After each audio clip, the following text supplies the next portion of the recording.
Yeah, well, today we're going to listen to 4 speakers, and I would like to introduce our first one, and it's Dr. James Doty.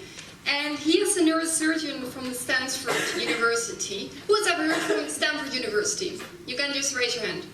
Okay, there you go. Yeah, this is quite familiar to you. Well, and besides being a neurosurgeon there, he has written several books, and he's also an entrepreneur. And when I, for the first time, heard his life story, it was quite inspiring for me, actually, because you could think of, well, if you are at Stanford University, then you've really made it, you know? But then you hear about it, well, he told me kind of about his childhood, which has not been always very easy. But then he has shown us, actually, that even with this start, you can really even get to have a position at Stanford University, you know? And as he said it to me, it's really about a narrative about keeping your values, and I think that's so important if you're young, you know, kind of really know and understand yourself, and to also have the, to also dare to keep true to your own values and to yourself. So I'm thrilled he's here and to maybe tell us even a bit more about his life story. So I would like to invite Dr. James Doty to come on stage, and so.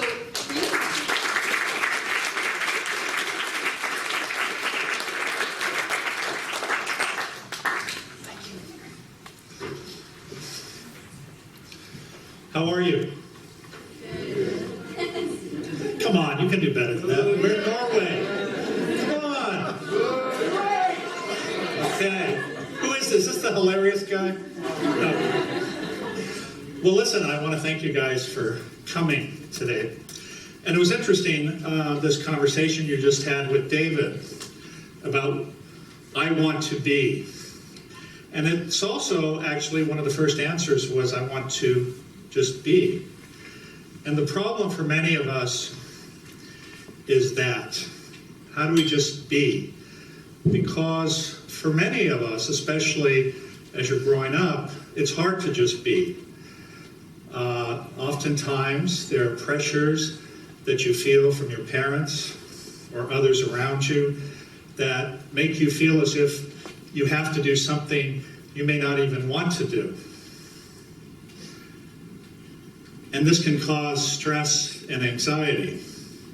It can make you question whether you're actually able to accomplish these things. Have any of you felt that way, that you've been stressed and that you don't know if you're going to be able to achieve what you think others want you to achieve? Anybody feel that way, Robert? Or does everybody in this room have their act together and perfect? Well, learning to be actually is a journey. And it's that journey to be that will give you actually happiness. The problem with that journey is that it's not a straight line. It's not without detours. It's not without hills and valleys. And the problem is, though, that going on that journey and realizing that it is the journey and the lessons you learn on that journey that are actually going to be what take you to your destination. I grew up actually in poverty. My father was an alcoholic.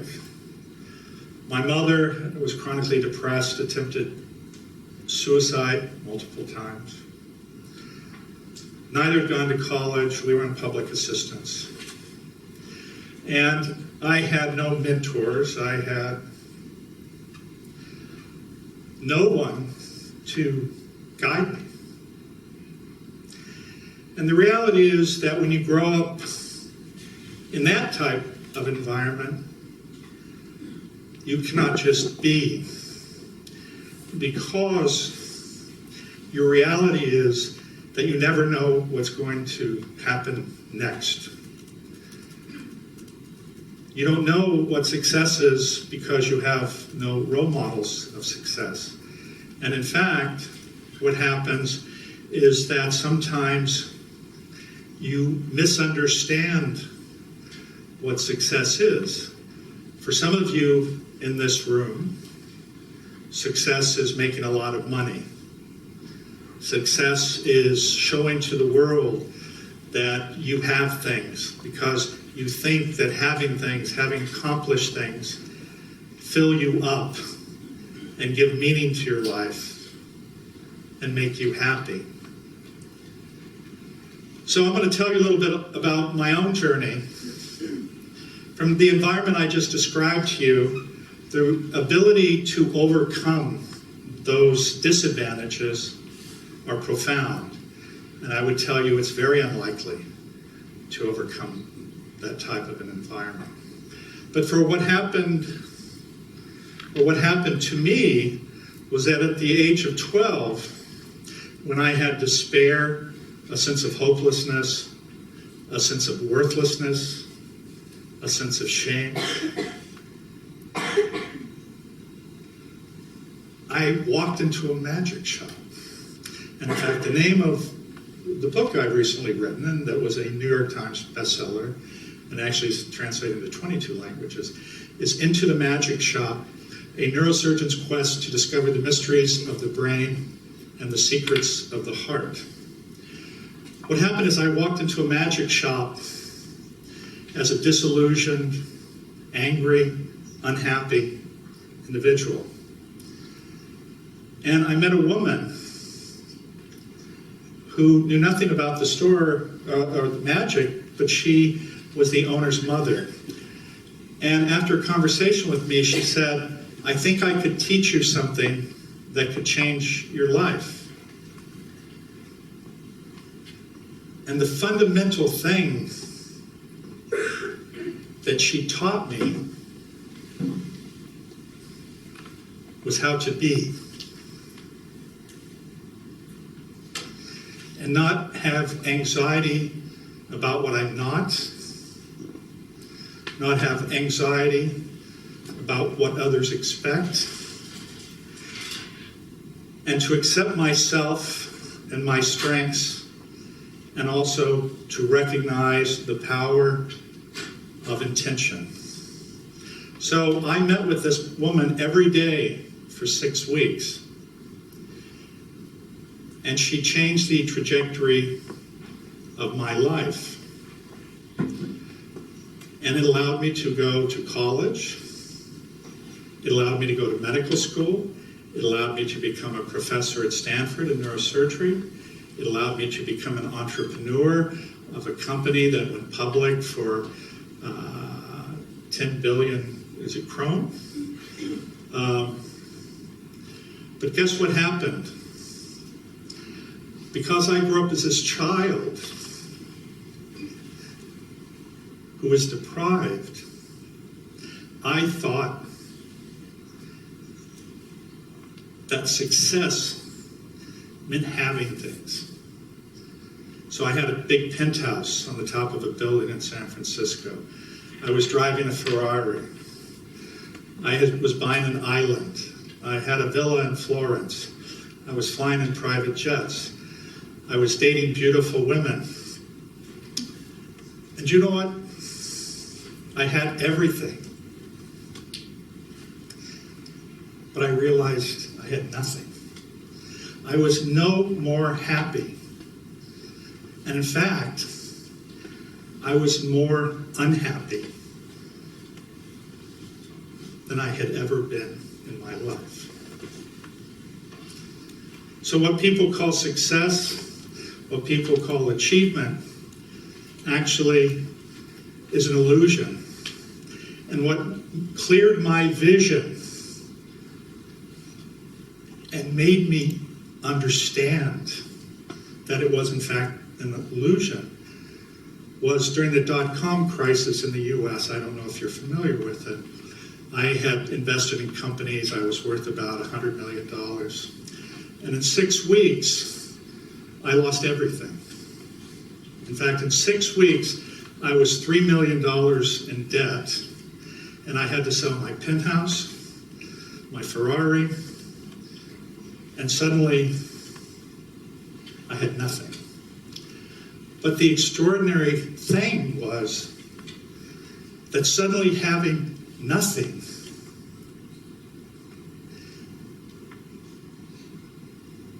gave me everything. Because I was in a situation where I thought that money is what defines success, where I thought that when I became successful and had this achievement, people would recognize me and think I was important. And what happened was, when I had lost everything, I had made some commitments to charity, and I had stock in a company that hadn't gone public. And after deep reflection, in fact, on the lessons that this woman taught me in the magic shop, one of the things I realized that I didn't listen to enough was opening my heart to others, to take the pain that I felt and recognize that everyone is suffering. And the incredible gift of losing everything was it allowed me to actually give the stock that I had to charity. Everything I had made from this company, I gave away. And when the company went public, it turned into tens and tens of millions of dollars that set up health clinics throughout the world, that allowed me to create the center at Stanford where I study the power of compassion and caring to change lives. When we talk about compassion, when we talk of being of service to others, that is the fundamental thing that allows you to manifest happiness in your life. Because what science shows us, what all the work that I have done to understand this path, is that when you open your heart to others, when you understand that those around you are hurt and in pain just like you, and when you can open your heart and recognize that and be there for that other person, that is what success is. And I will tell you that when you're there for another person, when you give your love to another person, when you connect with another person, not only is that what makes us human, but that is what gives us happiness. Thank you.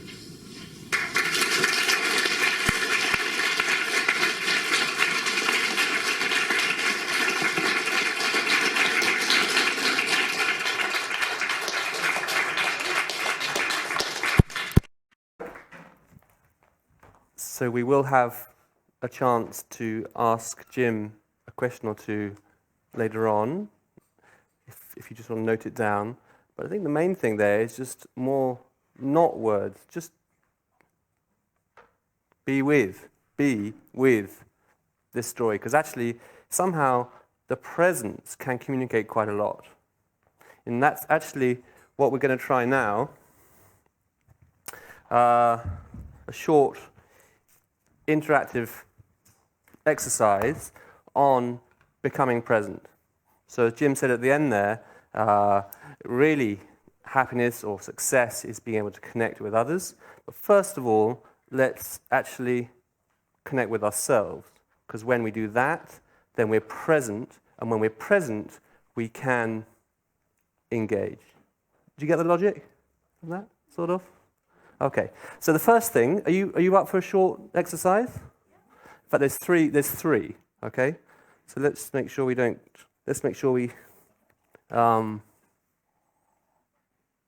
only like 2 minutes each exercise, okay? So the first one's actually standing up. Do you want everyone to stand up?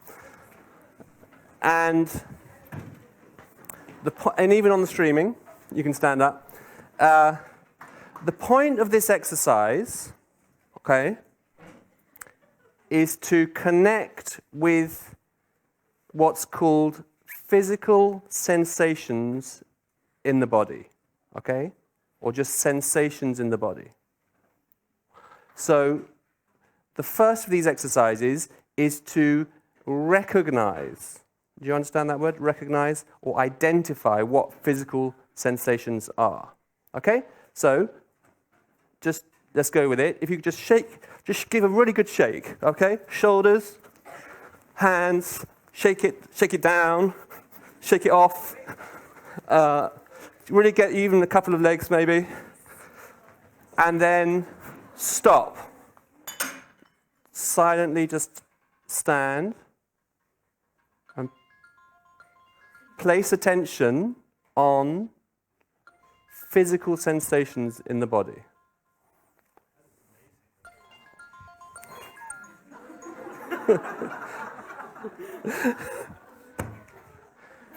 Physical sensations are of 4 types: temperature,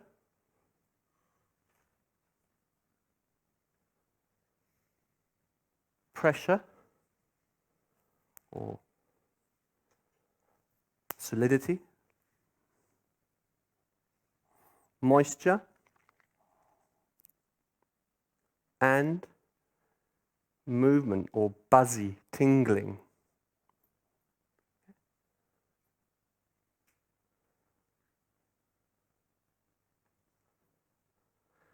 Okay, please sit down. That's the end of that exercise. Did you identify or recognize physical sensations? Yeah? Who did not? Or who did? Who did recognize physical sensations? Okay. Who did not? Okay. So that's the first step. Second exercise, okay, we're going to notice, investigate, okay, physical sensations or body sensations in the body, in what's called, sometimes called like a very short body scan. Have you heard of that term, body scan? Okay, so I invite you to adopt a posture of mindfulness with, basically, the body is completely at ease, relaxed. And the spine or the back is straight. Just lightly rest the hands on the knees. And there's a sense of strength, openness in the upper body. So you're sitting sort of noble, sort of nobility. You can leave the eyes open with a soft gaze into the space in front of you. A mouth slightly open. Breathing through the mouth.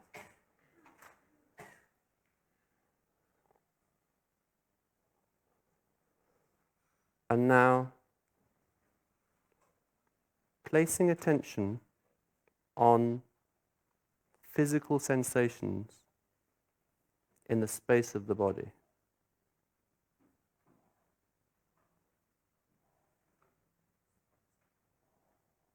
I invite you to start off by placing attention on any sensations in the forehead, the forehead,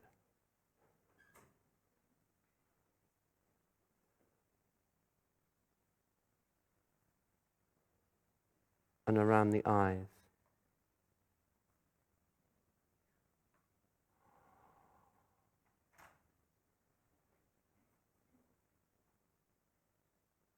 If you get distracted by noise or sights, just replace your attention on physical sensations in the body.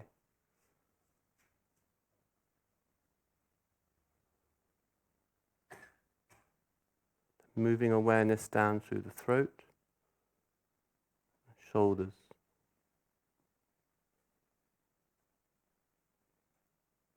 noticing any sensations.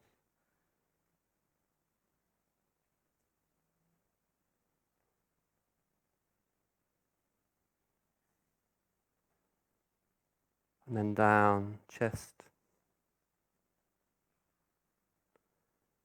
belly.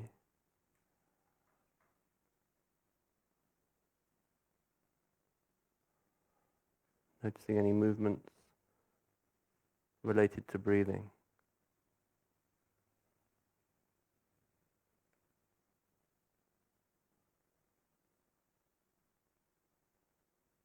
And then down, hips, buttocks, legs, and down into the feet.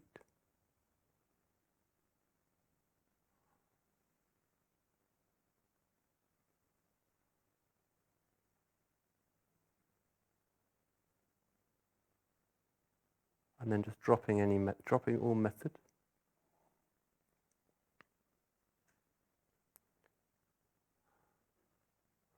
Remaining relaxed, open, and clear in the present moment.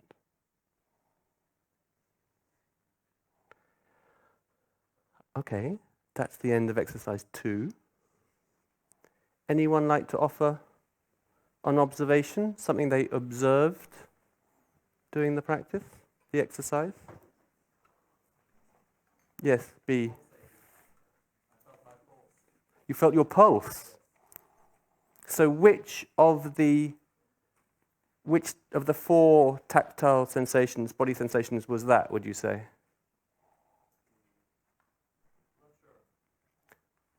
Anyone else offer an answer? Yeah, like solidity, or probably movement as well, and possibly like the pressure. Yeah, solidity. Good, thank you. Okay, so that was the second. The third exercise, are you up for another? Are you okay? You're not bored yet? Are you bored? What's bored in Norwegian? Anyone bored? Okay. So, third exercise. This time, the whole point of mindfulness, connecting with ourselves, is to train our attention, okay, our ability to be present. Because one main cause of dissatisfaction, science is suggesting, is distraction. Okay? The inability to stay non-distracted. Because the mind is always busy like this. And when it gets busy, it gets stressed. Yeah? So mindfulness exercises are to settle the mind. And when the mind becomes settled, it becomes clear, revealing its own natural clarity and well-being. Okay? So this exercise, just 2 minutes, is to train our attention, train up the stability of mind, of attention. You got it? So we're going to place our attention on physical sensations connected with breathing. Okay? Have you got the target where you're going to place your attention? Yeah? Anyone unhappy with that? Okay. So again, I invite you to adopt a posture of mindfulness. Relaxed. Alert.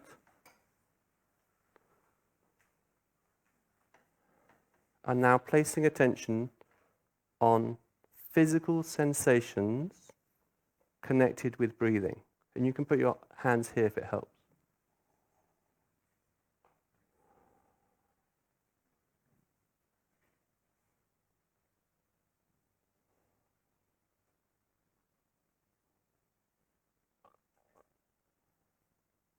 Don't get distracted.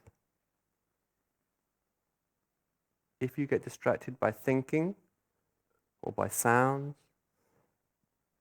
as soon as you realize, just come back again and again and again.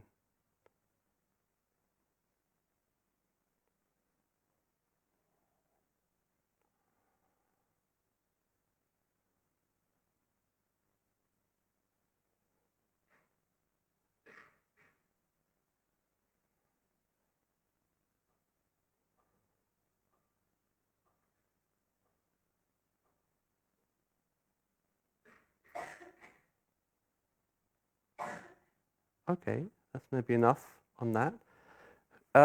Who was distracted at some point during that time? Maybe everybody. Okay. Who was distracted for maybe more than half the time? They were doing something else. They were thinking about something else. Or okay. And who was present with the attention on physical sensations for more than half the time, would you say? Okay, good stuff. Good. So, Yara, what's next? So, are you all still alive? Yeah? I see some smiling faces. You're still awake and happy, I hope. So, what's next? It's our next speaker. So, I would like to introduce Brooke Lavelle. And yeah, it's interesting, kind of. Today, I wanted to give you some fun facts about our speakers, because sometimes that's a bit a bit nicer to know than what you can find on the internet. But yeah, for Brooke, I was not sure yet what I was going to say, but then I emailed her to kind of ask about our talk. And then she said, maybe something about personal and social transformation. I was like, that's such a great topic. Like, I think especially, I don't know what about you, but in this world, you know, with so much violence and so much hatred, kind of, how can you cope with that? How can you still lead a meaningful life with everything that is happening around you? And I think the key, at least for everyone to find, is kind of how can I cope with that, and how can I still be the person I want to be in this world? And there you have the key. And according to Brooke, it's compassion. Compassion is also involved. So, and in her work, she's one of the founders of a non-profit organization that offers compassion training to educators, health professionals, and other professionals from the social service. And I think from her profession, I think she can give us some good tips, maybe also how. So I would like to invite her on stage and give her a warm applause.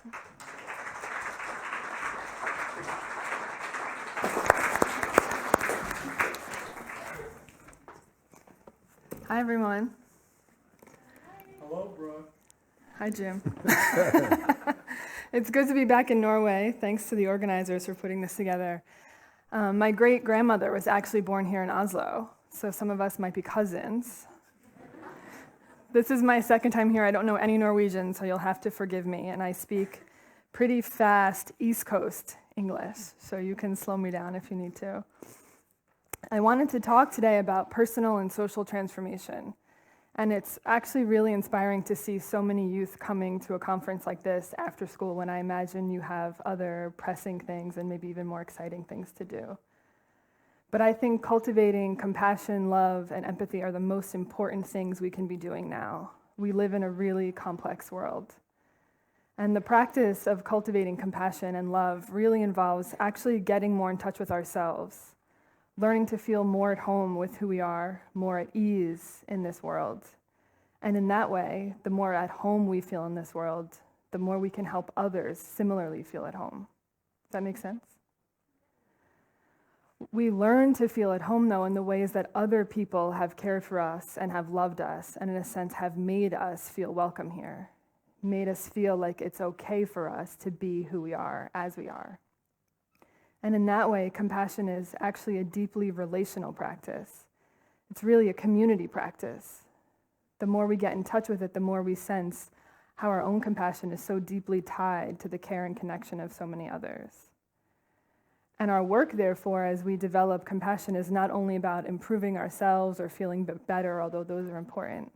It's also about learning how to build a more compassionate, just society.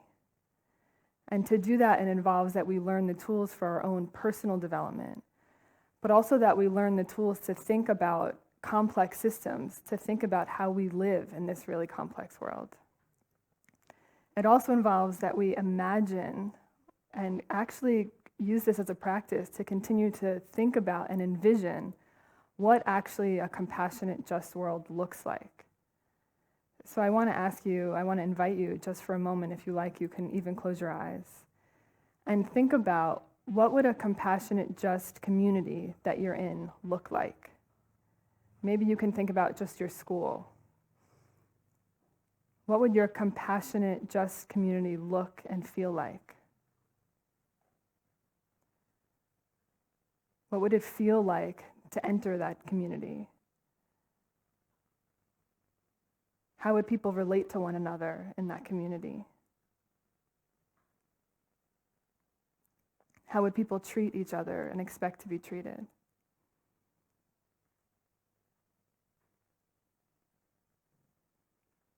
I'd like you to hold that image kind of in the back of your mind as we continue.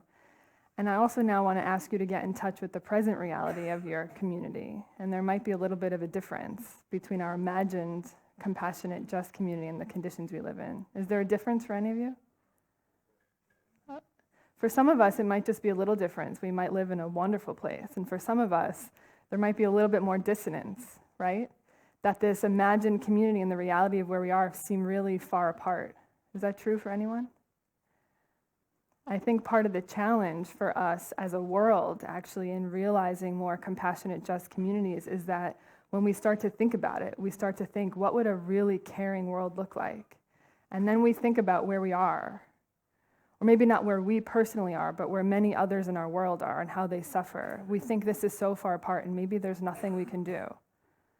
We can feel maybe a little bit overwhelmed or a little bit helpless, or that it's too difficult to stay with that dissonance.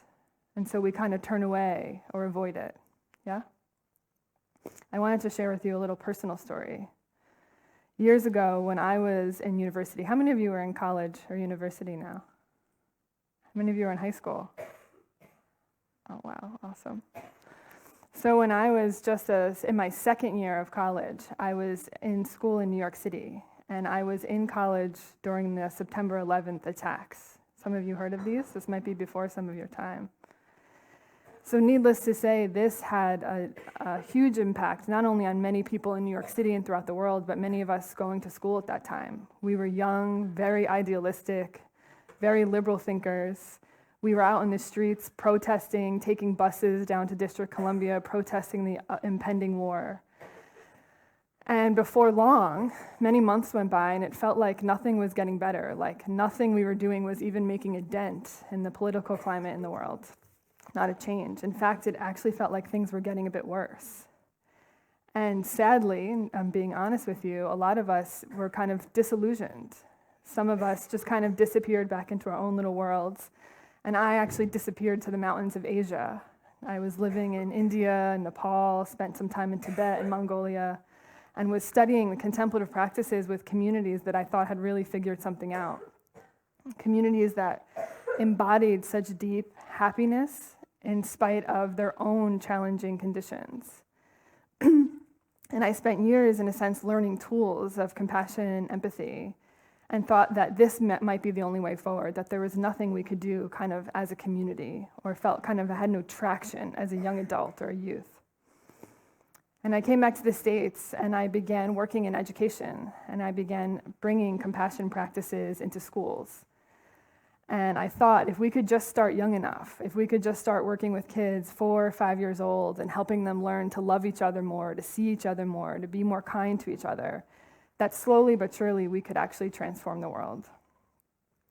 And while I don't think that's a necessarily bad profession, I feel like that's a really long, slow road.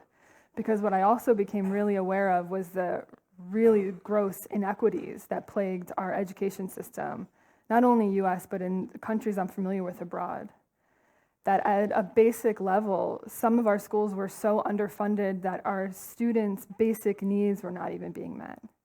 Resources were being allocated in inequitable ways to different schools. And in a way, our society was communicating that some of our children actually weren't worth educating in the way that others were. And I thought to myself, how could a compassion program where we're teaching love actually work if at the foundation we're not really addressing the actual structures of care and compassion that are critical to society? So I became really interested in learning more about systems and learning about how to organize and how to help teachers and students start to map out and assess some of the own inequities they were facing, to talk about them, to advocate for themselves, and also to couple that with deep compassion training. I've been really inspired, actually, and I don't know how familiar some of you are with the current climate in the United States, but there's a strong kind of, it feels like a resurging movement of civil rights, in a sense. a kind of pushback against ongoing, long-standing police brutality, mass incarceration, structural racism, inequities, and so on. And what is so heartening to see is the many, many, many organizations and movements that are being led by youth, actually by people your age. Some people just out of college are some of the biggest leaders in these movements. And I'm heartened and reminded, too, of the Children's March that took place in 1963. Have any of you heard of this march? Some of you, yeah. An amazing march during the Civil Rights era where young children, some as young as 8 years old, I was reading some of their stories over the weekend, were trained in tactics of nonviolent communication and organized and marched on the streets of Birmingham, Alabama, in response to the segregation that was happening in their city. Little children were met with and attacked by dogs, were hosed down by fire hoses, many arrested, put in jail.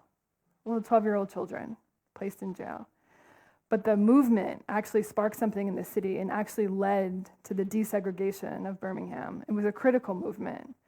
And I'm not calling us to kind of march in the streets without any kind of awareness or training, but I am calling the power of youth and the power that you have in your voice. And I want to encourage you, in a sense, to find that voice, to find what's meaningful to you. And if you feel called, to find the ways you can serve. There are so many ways that we can be involved in contributing to a caring and just society. We can become educators and advocates, simply learning more about key issues and talking about them.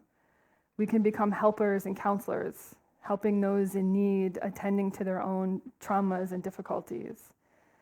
We can become organizers, learning tools for helping build community movements and momentum.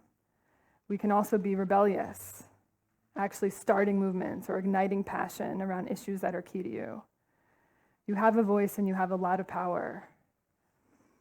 And I want to invite us, too, to remember that this is not just about fighting the other. If we're really talking about imagining and really realizing that compassionate, just society that some of you just visioned, it's also a commitment to love and care for everyone.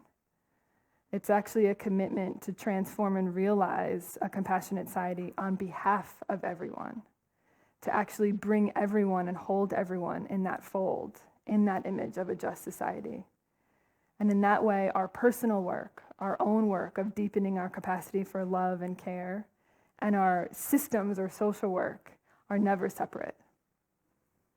Thank you.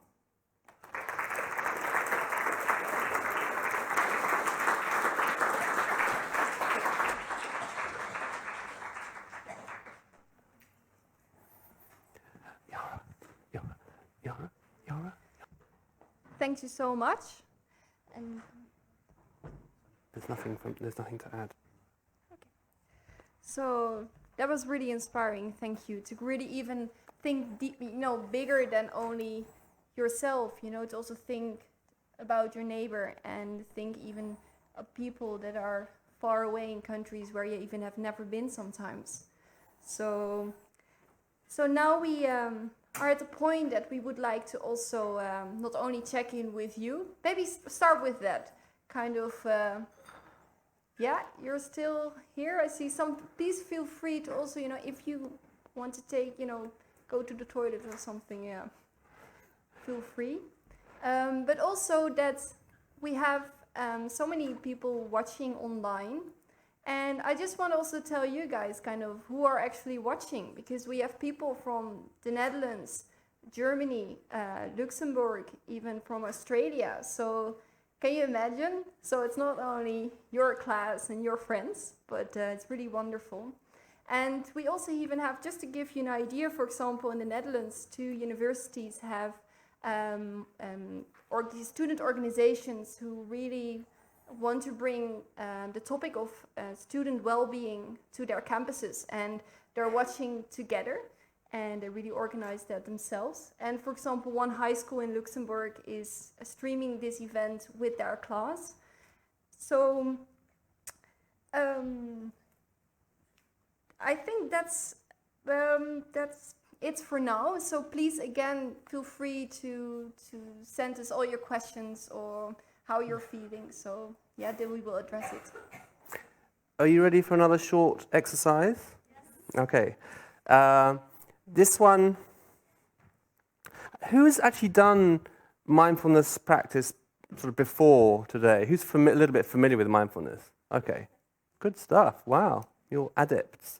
And what about compassion practice? Who or compassion exercises? Who has deliberately cultivated empathy and compassion through different exercises?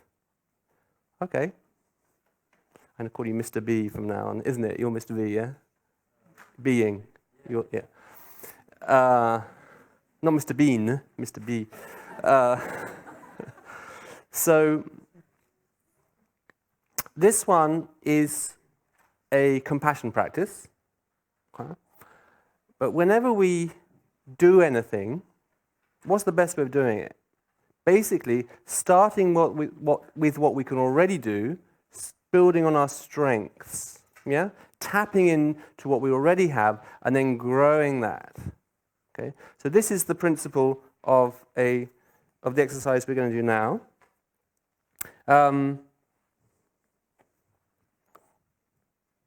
It's really simple. Okay?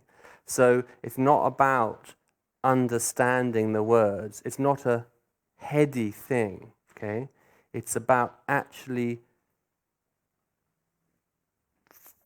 following through, okay, with your heart, you could say.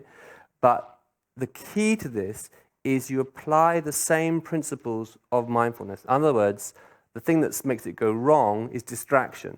You think, oh, I'm not going to do that. Or you're so busy thinking about what that person's thinking, where that person's going, you forget to do the thing, yeah? Or, that's one extreme, it's called mental agitation. The other extreme is what's called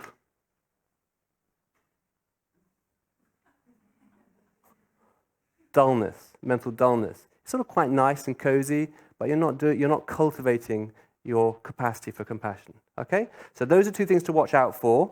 When you find yourself getting buzzy, getting interested in everything, alarm bell, gently, with kindness to yourself, come back to the exercise. Yeah? When you see yourself going down into this rather cozy, nice place, again, just come back and re-engage. Okay? You get it? It's a balance. Balance. This is a short practice from our Connected with Others module. So first of all, I invite you again to adopt a posture of mindfulness.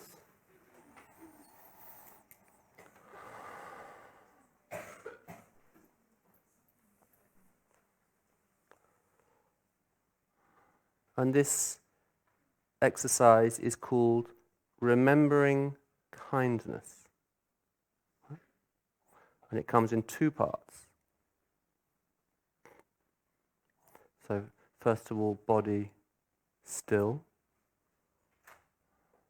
relaxed and alert.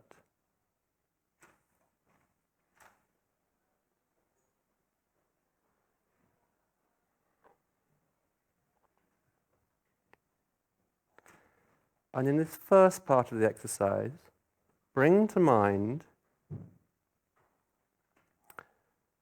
someone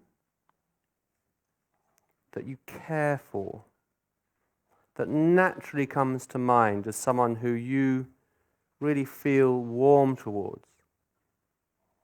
Could be someone in the family, or friend, or a pet. You know, pet, like animal, rabbit, cat. If you're really struggling, you can think of a bowl of pasta, something that generates feelings of like warmth. Okay. So the trick is pick one person or one being. Okay.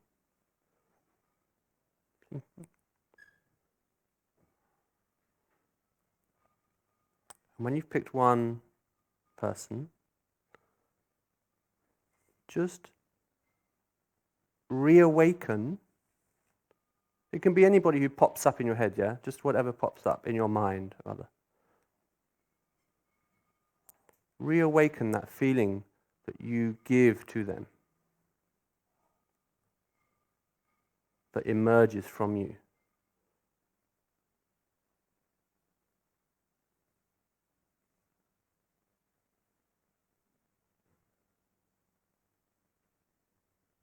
And let that feeling linger.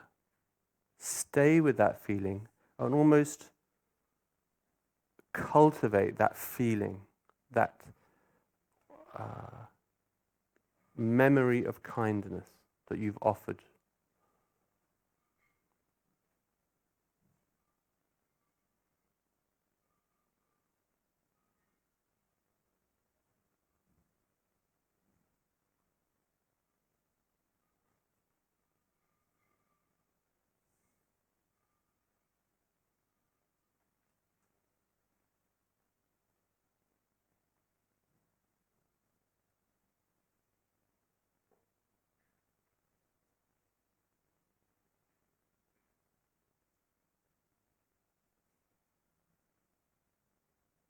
You get distracted, come back,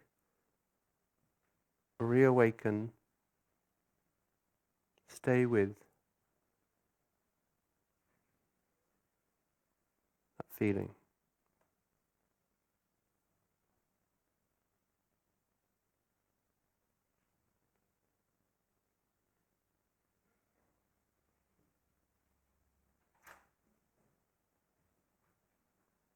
Okay, and dropping all effort, letting go of any effort and just remaining now, relaxed, open, in the present moment.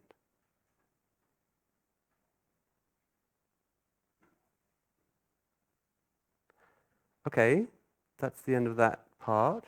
Are you ready straight on with the second part? And then we do anyone observations? You want to say something?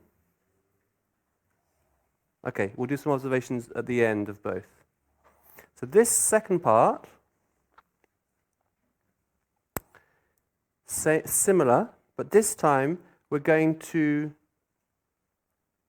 remember one act of kindness that we've witnessed. Okay? Probably that someone has offered us. So the other way around, yeah? You get it? That one was us offering, and this one is us receiving an act of kindness. Okay? If you really can't find an act of kindness that you've been offered by somebody, even offering you a sandwich, for example, then you can think of an act of kindness of someone that you've witnessed. Okay? But it's good if it's witnessed towards you. You get it? Okay. Understand the exercise? Okay, so again, adopting a posture of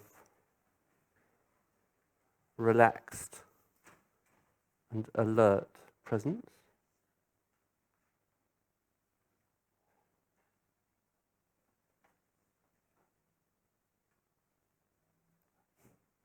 Bring to mind one specific instance of kindness that you've witnessed.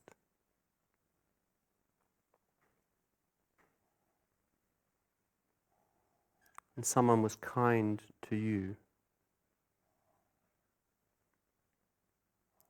It could be quite small, recent. Could be something longer ago.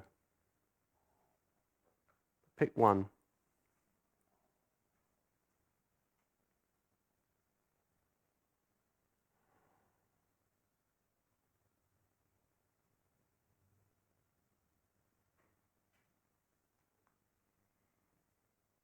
Now, but just put your hand up if you haven't picked one yet.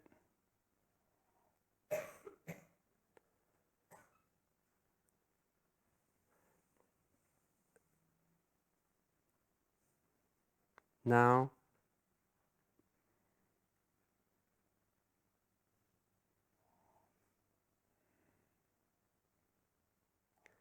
reconnect with that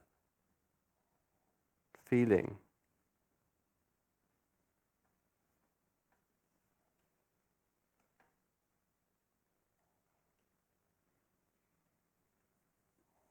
of receiving an act of kindness.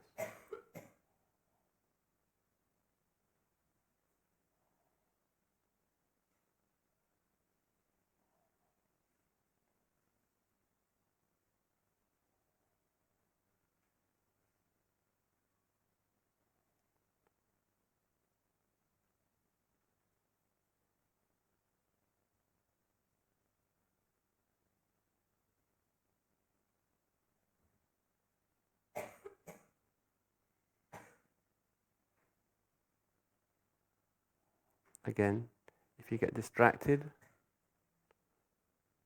without any fuss, just very kindly bring yourself back.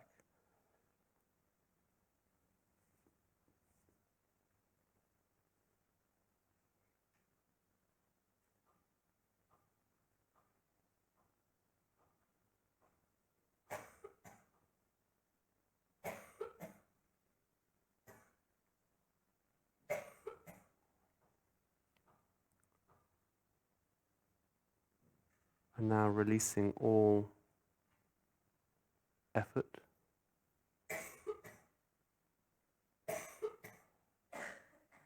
And simply being.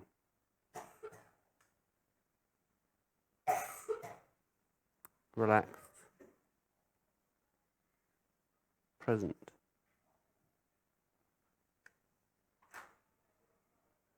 Aware.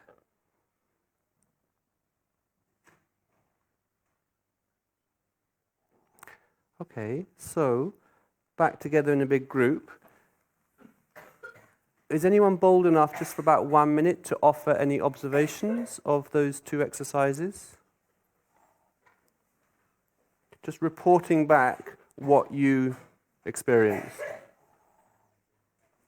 You can do it in Norwegian if you don't want to do it in English.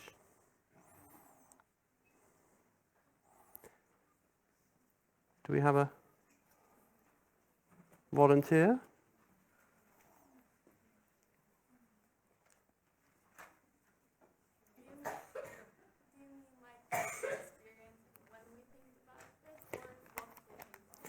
So it could be what you thought about, it could be the experience of you started thinking about it and then you got distracted by this and that and then you came back and it was much more powerful for me, the first one than the second one or the second one from the first one. Just a commentary to share, to elucidate, share what the experience was.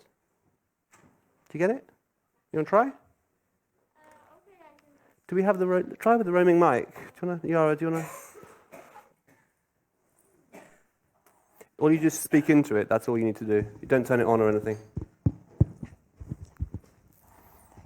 Hello? Okay, so I can say what I thought about. I remember, like 1 year ago, I was walking on the street and I just got my heart broken, so I was really sad and I was crying while I walked. And then this man came to me. He was kind of 2 or 3 years older than me, and he just like took on my shoulder and said, "Everything's gonna be fine. I promise everything will be fine." And I still remember that feeling about how I felt that he's caring, even though he didn't know me, and that was really nice. Thank you.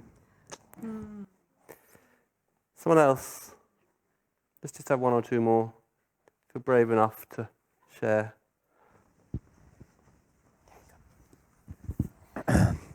Well, I thought it was really hard to find, or I didn't think it was hard to find something or somewhere where someone had been kind to me, but I found it was hard to relate to that feeling of when someone is kind to you. You get happy, because I get more happy if I'm kind to others.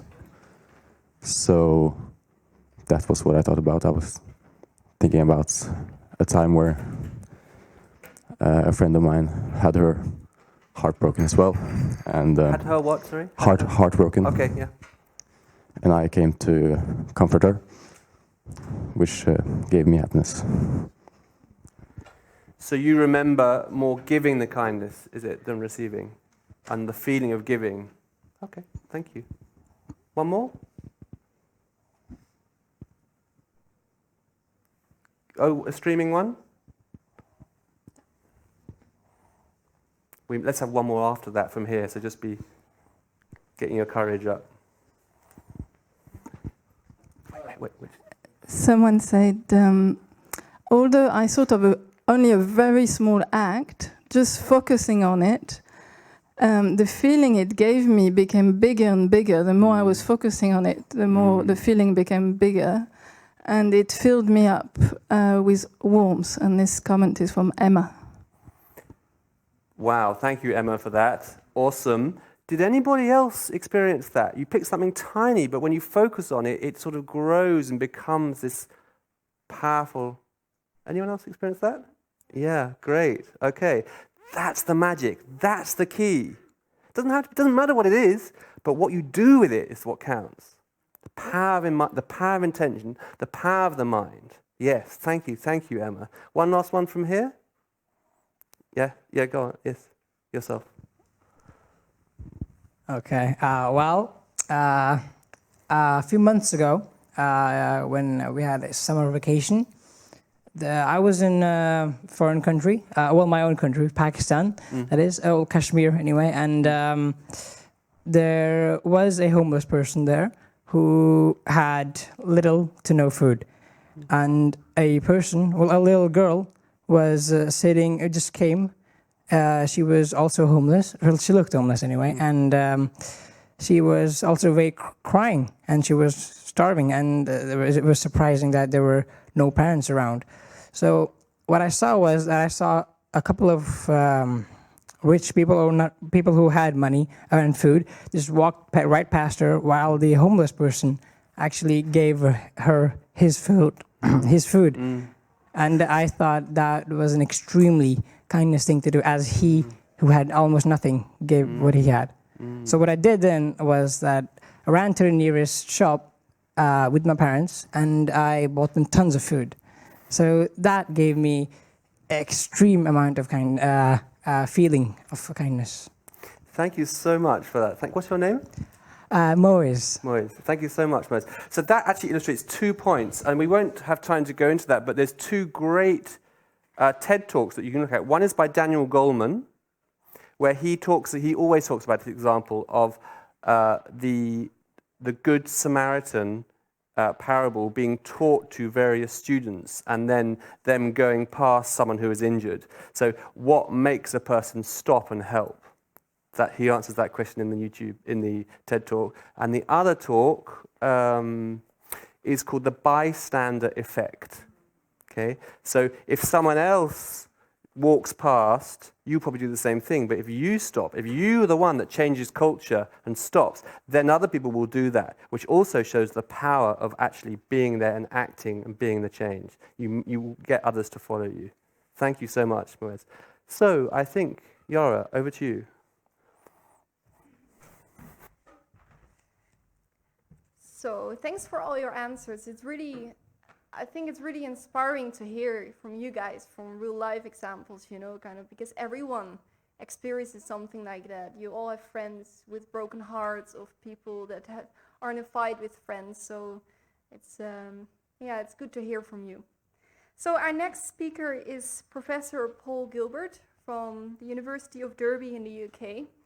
And he's a professor of clinical psychology, and it was an honor to meet him this morning, and when I asked him about a fun fact, I tried it with all our speakers, then he he told me that when he was younger, he actually was in a rock band, and if you would look at him now, I would not have thought that. You can see for yourself, but and so he was the lead guitar, but how can I say this?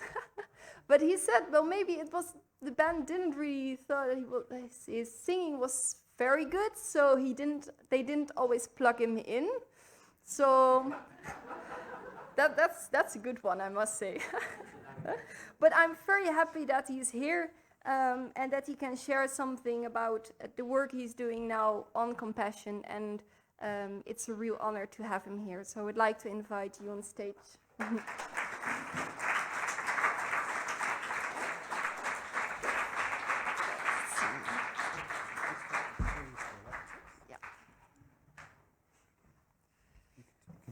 leave that in. Just move yours, lift yours down. That's it.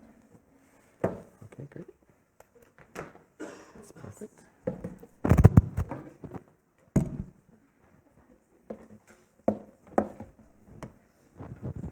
Okay, so I'm going to share a few slides. So firstly, thank you for inviting me, which is great to be here.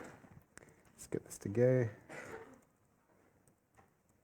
So I'm a clinical psychologist, which means that I work with people who have various mental health problems. And one of the things that come out from working over many years with people who have mental health problems is that many people who get depressed and anxious, they actually have quite a negative view of themselves.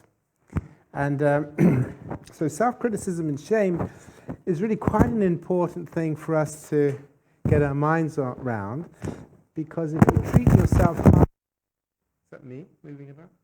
If you treat yourself harshly, that will do things in your brain. So I'm going to explain that to you. So why do we need compassion? See, why do we need this? Because life is very hard. So we don't want to see you like this at the end of this conference. That'd be very sad.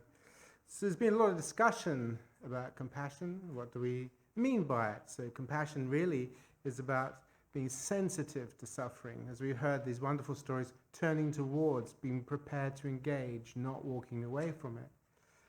But it also has a commitment to do something about it. Right? So if I see somebody fall into the sea out there, and I think, I must jump in and save them, that's good intention. But if halfway through I realize I can't swim, then that's unskillful. Okay? So there's also another part to compassion, which is a commitment to learn how to be wise enough to know how to alleviate and prevent compassion. So prevent suffering. So compassion has two components really: engaging and taking action. Engaging and taking action. These are very important. So those are the two psychologies. And the first one really requires a certain degree of courage. Because if you're going to engage with suffering, if you're going to be a doctor or a psychologist or the person on the street or whatever it is, that takes a certain degree of courage. And then the next one is this dedication issue. So if you're going to work with your own mental health problem or your own difficulty, first you have to be prepared to engage it and think about what is causing you to suffer, and then work out a wise way of dealing with it. So that means not heading off into the drugs and the alcohol and all the other things. It's taking your suffering seriously. So compassion really is interested in the big questions, given all the time.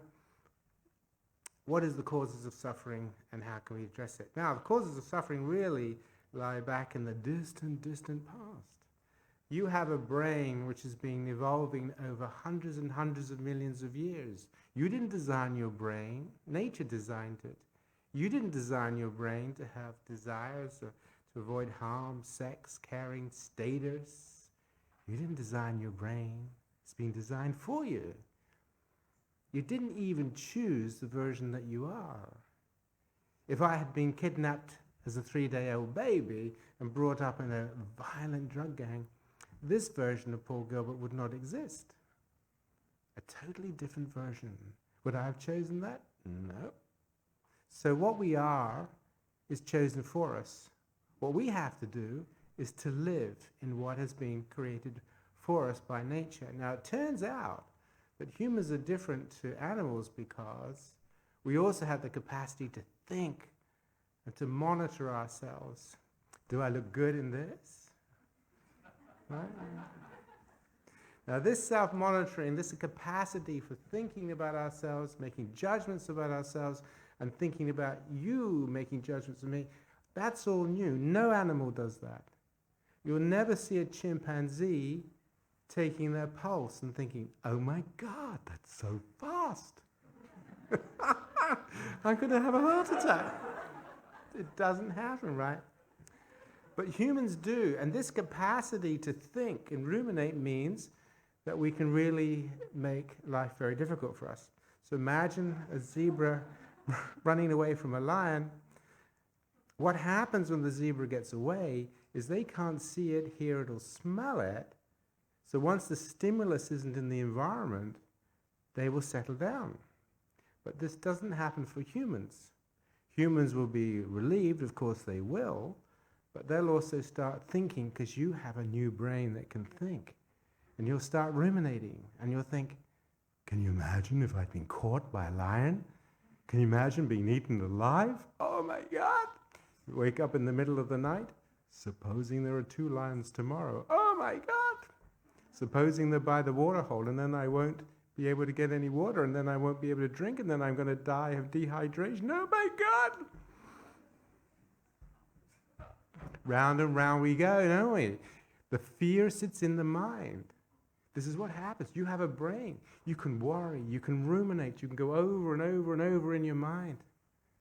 And that drives us crazy. So the point is, what you've been hearing today, your mind can drive you crazy, not because it's your fault, but you have a mind that thinks and ruminates and goes over and over things. Let me show you another thing of how it works. Imagine that you're very hungry and you see a fantastic meal. What it does is it stimulates your stomach acids and your saliva. Oh, look at that meal, I'm so hungry. But supposing it's late at night or you got no money, so you just imagine a meal. There it is, just in your mind. You create this wonderful meal in your mind. If you're a meat eater, it'll be steak and chips. If you're a vegetarian, it might be a stuffed pepper. Oh, stuffed pepper, I could die for stuffed pepper. It will stimulate exactly the same pathways. Exactly the same, whether you imagine it or whether it's real. Supposing that you see something a little bit naughty, I could say to this audience, can't I? A bit naughty on the television. This will stimulate your area of your brain called your pituitary, and that will do things in your body. Okay? But you know also, if you just create images in your mind, you can stimulate your own pituitary. You can do it just by thinking. Oh, look. Oh, I'm going to think, that's so sexy. Oh, my goodness me. It's amazing, isn't it? Amazing, amazing. So, but you see, that's kind of important, really, because probably nobody's really told you that what plays your mind plays your body. That's fundamental. What plays your mind plays your body, because, you see, there's a downside to all this. Because if somebody is being very bullying and unkind to you, right, that's going to make you feel bad. It's going to stimulate the threat system. It's going to make you feel depressed. If people are telling you you're no good and who would love you and who wants you, that's pretty depressing. But you see, you don't need it from the outside. Because you have a new brain, you can do it to yourself. You can do it, you can beat yourself up, right? And that's what you do. And that's what we do when we're ashamed. We beat ourselves up day in, day out. People I see who are depressed, they put themselves down. I'm unlovable, I'm worthless, I'm no good. Now, if you do that, you're going to play your body. Play this, you play your body. So what happens when people get caught in self-criticism and shame is they're constantly stimulating things in their brains and their bodies that are going to make them feel bad. But as we've been hearing, if when you feel bad, somebody's very kind to you and helpful to you, they reach out to you, this stimulates a totally different set of pathways in your brain. Completely different. Completely different. So if somebody's critical to you when you're upset, or somebody's really kind to you when you're upset, the feeling is totally different, because the brain system is totally different. So now that we know that, we can do that. We can practice generating compassionate images, compassionate thinking, compassionate ways of being with ourselves and with others, because what plays in your mind plays in your body. What plays in your body plays in your mind. Okay? So, what to do? Then we've heard, firstly, learning to pay attention to what your mind is up to. It's not your fault. It is absolutely not your fault. But your mind can easily drive us all crazy because it gets caught up in these loops. So learning to pay attention to what's in your mind. What are you ruminating about? Are you ruminating on things that are frightening to you? Things you're angry about? Or are you ruminating, are you holding your mind in things that are going to be helpful to you? Mindfulness. Heard a lot about mindfulness. There we are. Learning to be mindful. Mindfulness for dogs.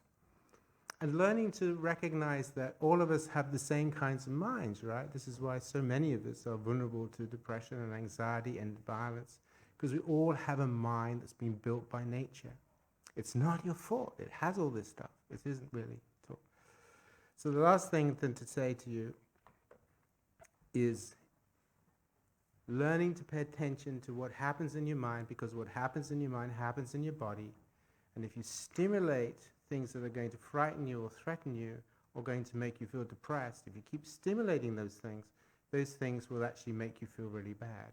But if you learn to pay attention to what's happening, then make a decision that my intention, the way I want my mind to work, is to focus on the things in my brain and my body which will bring me well-being and well-being for others. So I'm going to focus on this compassion, this intention, the wish that other people be happy, the wish that other people be suffering. So when you meet anybody, imagine what would happen if you had the thought, may you be happy. May you be happy. Just imagine.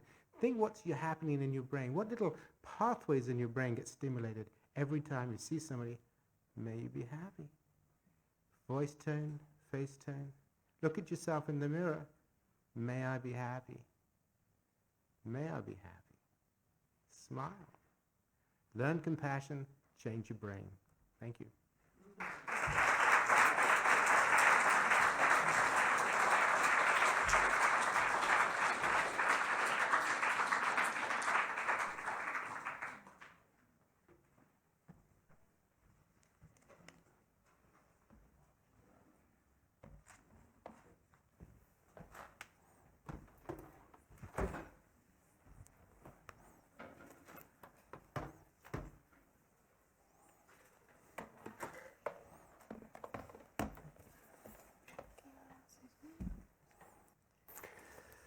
Sorry, we can wait for you.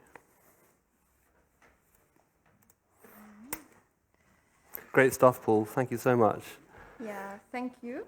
We're going to have a chance now to sort of digest some of this. But did you want to say something about that, Yara, before we go in? I think it's really important. I think what we can learn from Professor Gilbert's talk is that actually, do we actually pay attention to what we are feeling? Do we really know what's going on in our mind? Do we really feel how our body feels?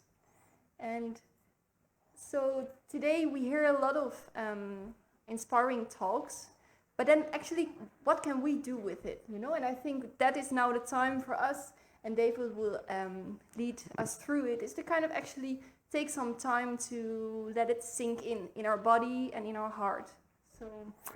So again, this is like an exercise where it's up to you. Do you remember the 1 minute thing we did at the beginning? I want to be. Do you remember that one? Okay, so this time, slightly different. I'll just explain it and then we'll do it, okay? So, again in pairs. Again, choose someone maybe not the same person as the previous time. Up to you. Then, it's called 3-1-3-1, this exercise, okay? 3 minutes,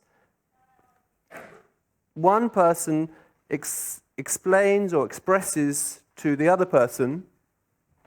Can we have the next slide?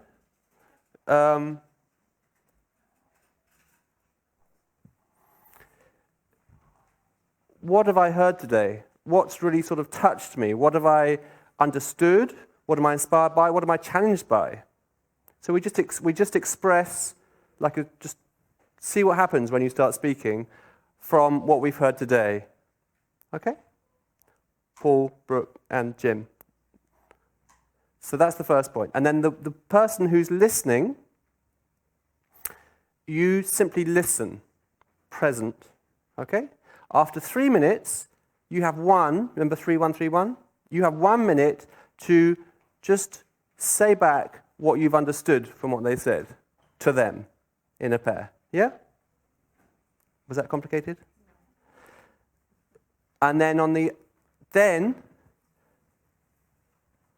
person B speaks for 3 minutes on this question, and after that, person A reflects back what they have understood. Okay? Is that good? And of course, you can do it in English or Norwegian or whatever language, common language you find. Okay? So, find your pair.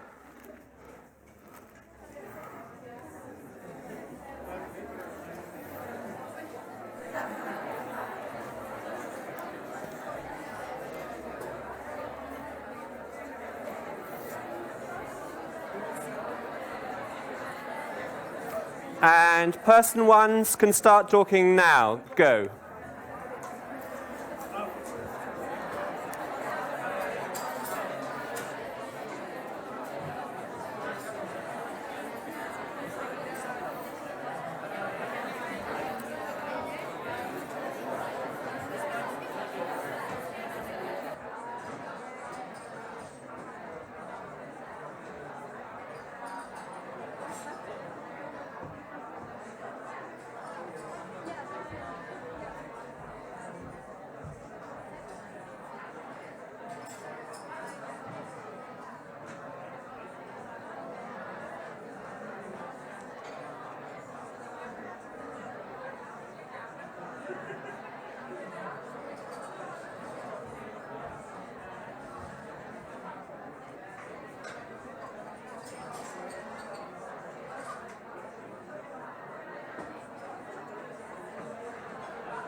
Yeah, that's good.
Okay, so now for 1 minute, if you reflect back, so you were just listening then, yeah, you weren't saying anything. So you reflect back now what you've understood from listening, okay? For 1 minute, go.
Okay, so now it's your chance to talk for 3 minutes. And if you're listening, this, by the way, this is actually a listening exercise. It's not only about expressing. So as the listener, apply presence. I invite you to apply presence as a listener, okay? And just notice how it is to listen with 100% presence. And notice how it is to be, to speak when someone's listening with 100% presence. Okay? Should you try that? Experiment with listening 100%. Now, 3 minutes, go.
Okay.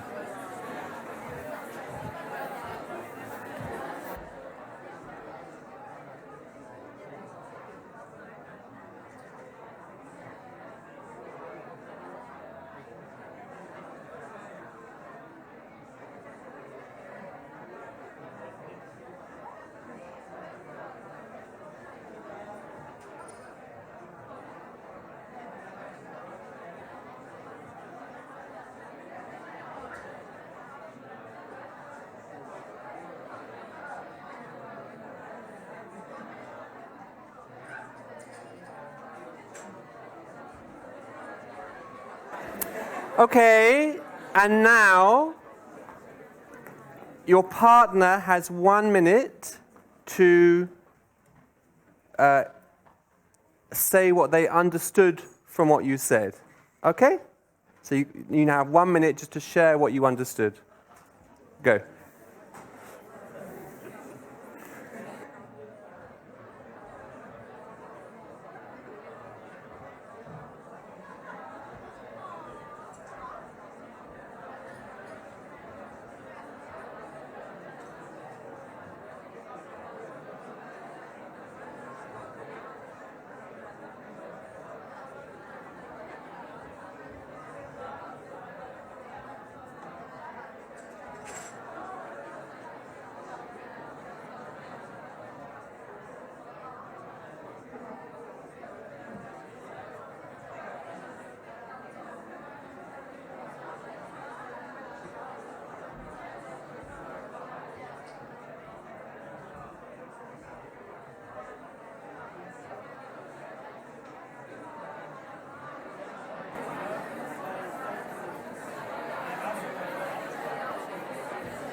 Okay, so shall we regroup, gather ourselves? Maybe just, in fact, why don't we just do 10 seconds of mindfulness presence before we welcome our next speaker. So again, I invite you to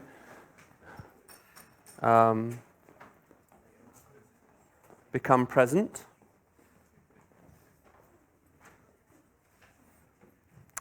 Completely relaxed, but also completely alert.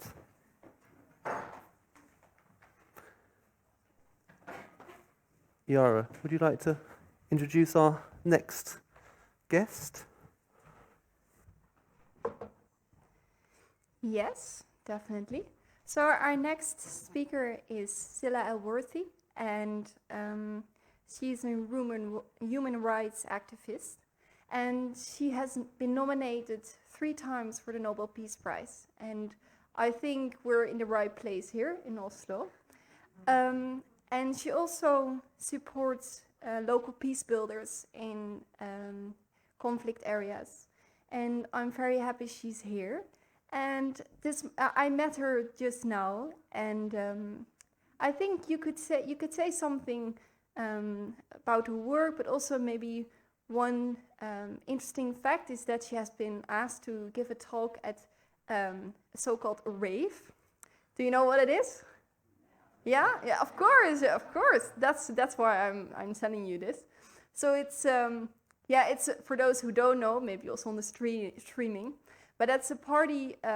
Sometimes happens in the mornings as well, where it's about dancing without having any alcohol or any drugs.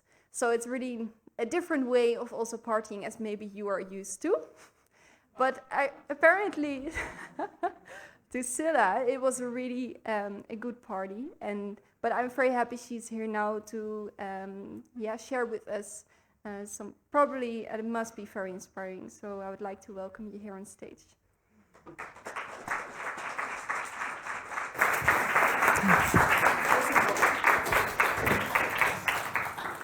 Thank you.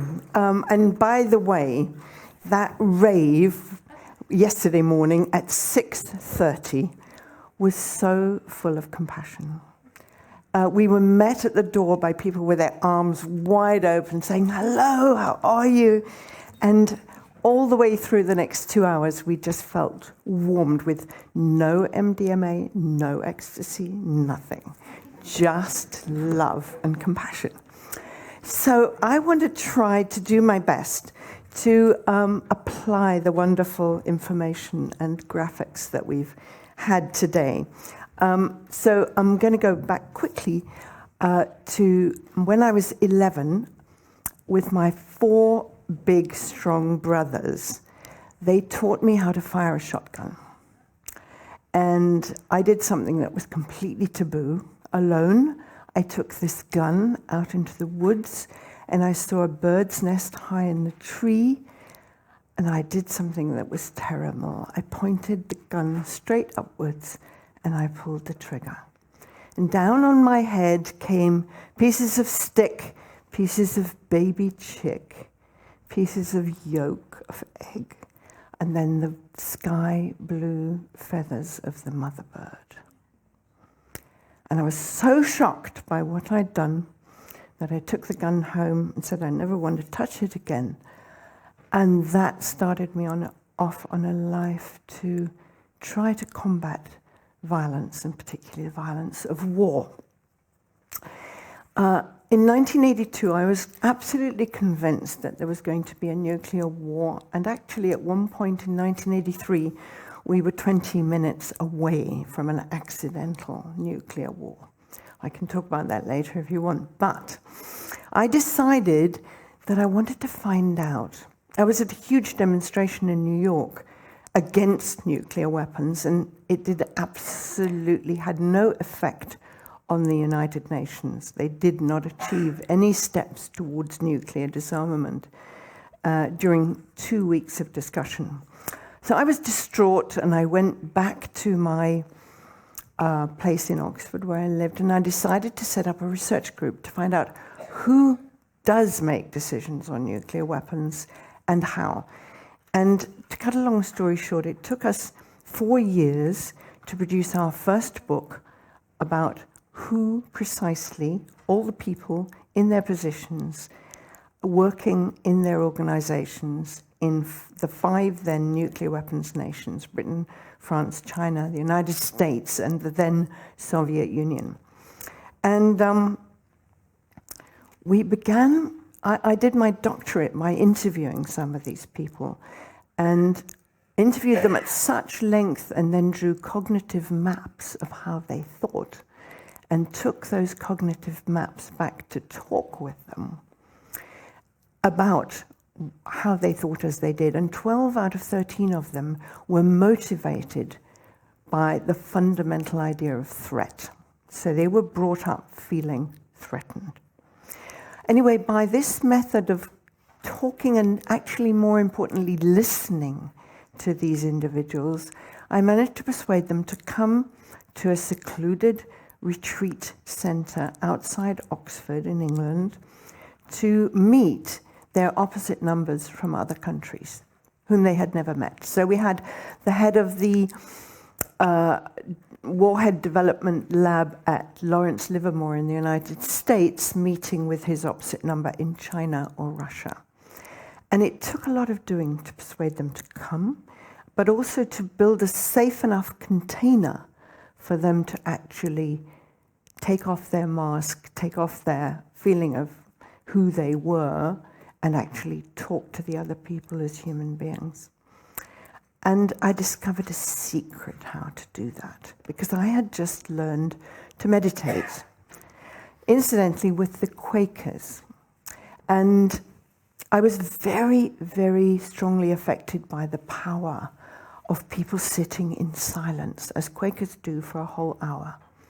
So I asked 5 outstanding meditators if they would come and sit in the library, which happened to be beneath the beautiful vaulted room where we held these meetings, and meditate all day for 2.5 days.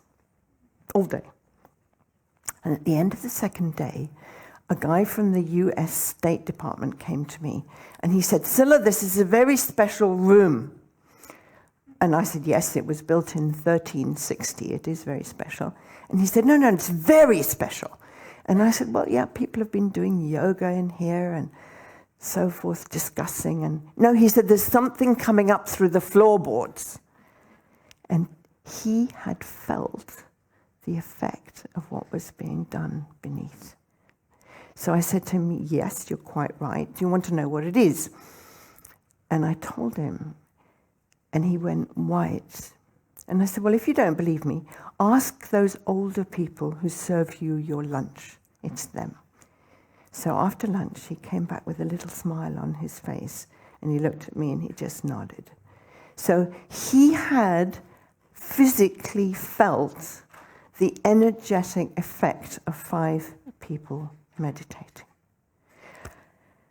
And that moved me so much that I went on to apply it to almost everything that we do in the world. So I want to give you 2 examples of the people I know who are good enough of what Paul just talked about, at observing themselves and nourishing themselves, that they can do extraordinary work in the world.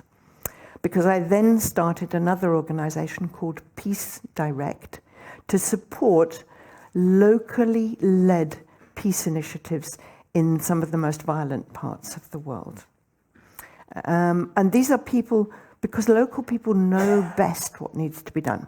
And the first one I want to tell you about, her name is Gululai Ismail, and she works in northwestern Pakistan, which is the Swat Valley, which is one of the most dangerous places in the world to be a woman. And first of all, she spent her time getting girls into school, like her colleague Malalai Yousafzai, who got shot in the head for doing that.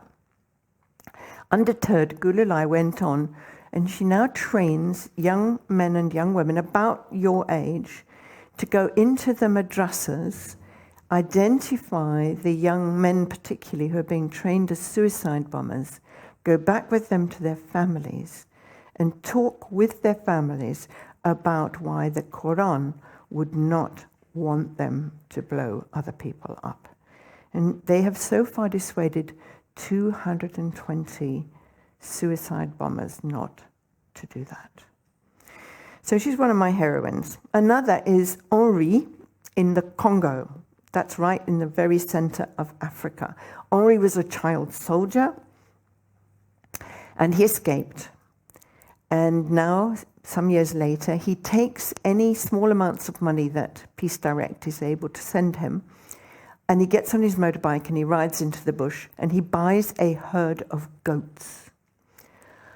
And then he drives the goats to where the militia are hiding with the captured children, because they raid the villages and take away the boys and the girls. And this in itself is risking Henri's life, because the militia are trigger happy, they're high on drugs, and they don't like intruders. But Henri does it anyway, and he swaps, because they're hungry, one goat, price $5, for one child, and brings the children back to their villages. And then the hard work begins of reintegrating these deeply, deeply traumatized children. So Henri is another of my total heroes. But with all the people I work with and all the younger people that I train to do this kind of work, I've understood that the work that we're talking about here, that Paul was just describing, this ability to examine your own mental processes, to learn when you're beating yourself up, to observe yourself, what I call inner work, is essential if you want to make a difference in the world.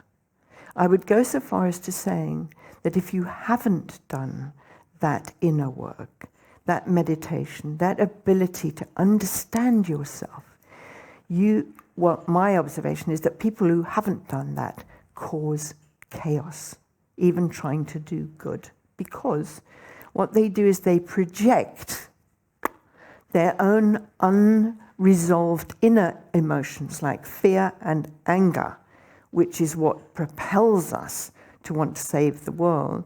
They project that out onto their colleagues or the people they're working with, and that causes chaos. So, in conclusion, what I want to tell you is what I passed on to the people at the rave yesterday. I thought they're never going to shut up and listen to somebody like me talking. But my God, the person who organized the rave got up on stage and said, you have to be quiet now. And they were. And what I passed on to them is that anybody who's even a quarter awake these days knows that our world is in serious trouble, really serious trouble. And people keep flooding up to me and saying, what can I do? What can I do? So I've just developed a very simplified 3-stage process, and it goes like this.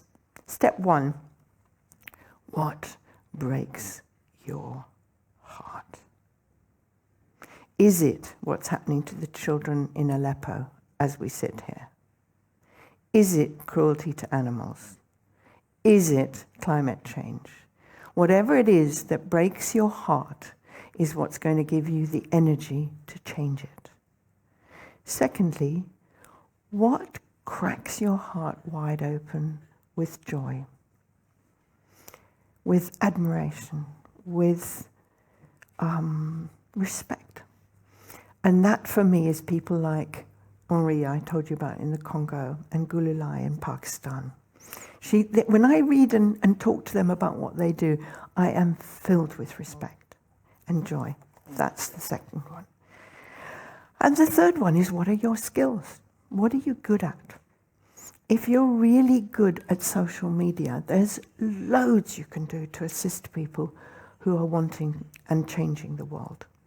If you're very good at writing, you can take the stories, the kind of stories I've told you about, and publish them. If you're really good at organizing, if you're very quick with the internet and you can even get people's travel schedules organized. People like me desperately need help from people like you if you have those skills.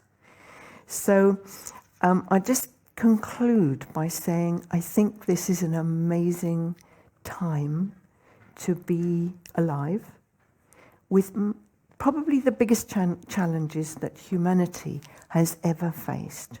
But we are more equipped as individuals. We who are safe, we have a roof over our heads, we have enough to eat, we have education, and we have freedom.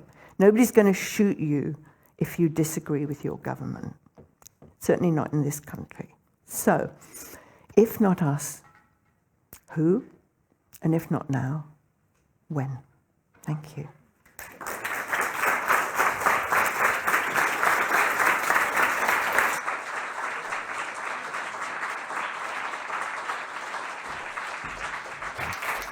So we'd like to invite all of the speakers now up onto the stage here, and it's up to us now to find, or just to say an inspiring question. If we have like a particular point we want to raise, or a particular question, then we'll have a roaming. Who would like to be the roaming mic runner? Do you understand that?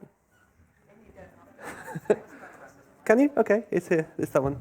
So, Brooke, would you like to sit there? And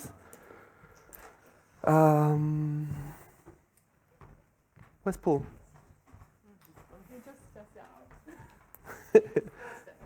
Okay, Paul will be here in a minute.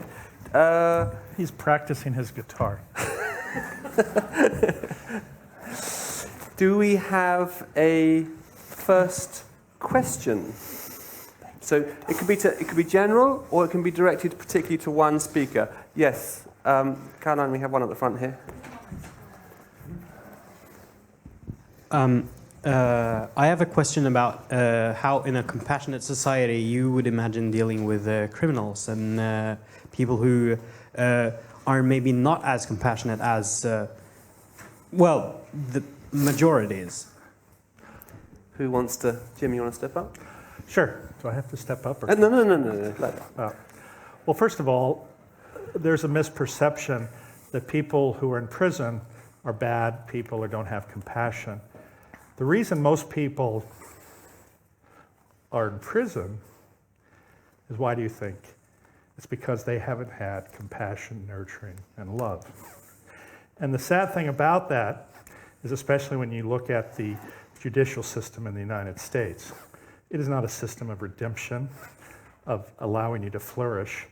It actually makes you more of a person who is apt to commit crime again.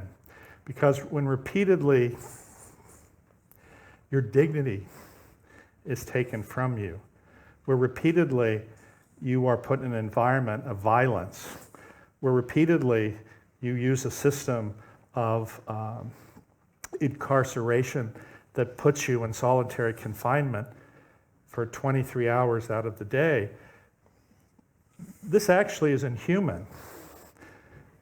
This is against everything that we know from psychology, from neuroscience, and frankly from being a human being, about how to give somebody the tools to flourish in society by respecting their dignity, by recognizing their humanity, by looking at their background and trying to understand what has caused them so much pain, to be violent or to commit crimes.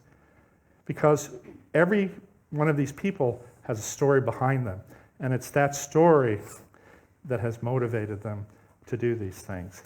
And the thing is, though, when you treat them with respect, in Norway, you guys have a much better system than we have, that even with committing significant crimes, you actually create a system that allows them to rehabilitate and regain their humanity.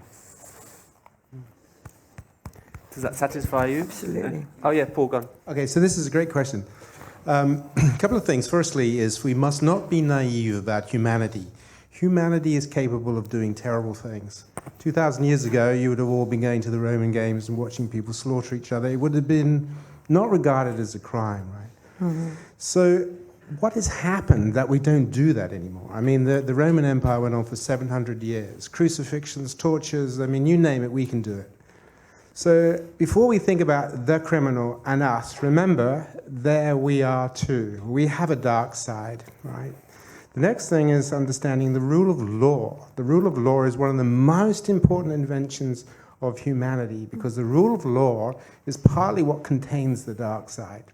So the next question you have is, supposing you have somebody who's doing violent, nasty things, you use the rule of law. In other words, you can come in and stop them from doing that. The point is, what is your intention in doing that?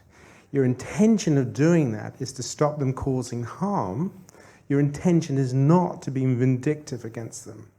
One of the problems that we have in our society, and it's serious, is that we have a media who wants to create television programs where you see sadistic killers doing nasty things, and then that allows the good guys to come and do nasty things to them, and everybody can say, oh, great, we got him, right? So the problem that we have is that we feed a psychology of vengeance, right? The psychology of vengeance is very serious in our society, and it's in the media, it's in our television programs. Go and watch the movies, and you'll see it. Bad guys do bad things, and then the good guys come in and do sadistic things to the bad guys, and everybody says, great. So this whole issue that Jim is talking about retributive versus restorative justice, is extremely important. So firstly, we can do bad things. People do bad things. Secondly, should we stop them? Yes. Thirdly, how should we treat them? We treat them with compassion. We do the best we can to help them find what's in themselves, the more moral, the more ethical. In other words, when you're dealing with individuals who do bad things, the desire is that which causes them to do bad things. May we help that cease. May we help them find within themselves that which they need in order to find their own courage, to become compassionate, to be a contributing member to society. So there are all those different elements, because I think this is a crucial question, that people often think that compassion is about being weak and soft. It absolutely is not. It is the most courageous motivation that humanity has ever invented or come up with. Yeah, very good. Did you want to say? No. I thought that was wonderful. Did you get that last point? What did you understand from that last point there? Who was listening? What did you understand then? Just the last point Paul said.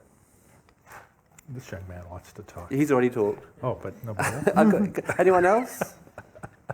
Oh yeah, come on. Okay. Caroline? What did you understand just from what Paul said? Paul is basically telling us that, well, like he said, like they both said, it's important not to punish. It's important to help, and almost instead of taking a criminal to a prisoner, you should take him to a friend or family or anyone who is willing to listen and care about them. That's the message I got. Basically, just be nice to people, and they will be nice back, which would, in theory, prevent criminality in the first place. And what does that take? What was the key word that you understood at the end there from Paul? Did you? Compassion. Yes. And what's the key? I think there's an element. I'm sort of leading you on to. Does anyone else want to just hear a particular word there? Do you want to say it again, Paul? Because it's such an important point. Yeah, I mean, the key. Oh, he took his. So the key thing is the rule of law. Rule of law is very important to humans, right? Vital. The other thing is, when you are confronting this stuff, do not confront it with vengeance. Okay? Vengeance is not a good thing. And compassion is about courage. The courage to actually engage with individuals, but in a non-vengeful, compassionate way. And that's not an easy thing to do. Courage, yeah. Thank you. Another question. Yes. You hold your hand up. Here, third row. Good.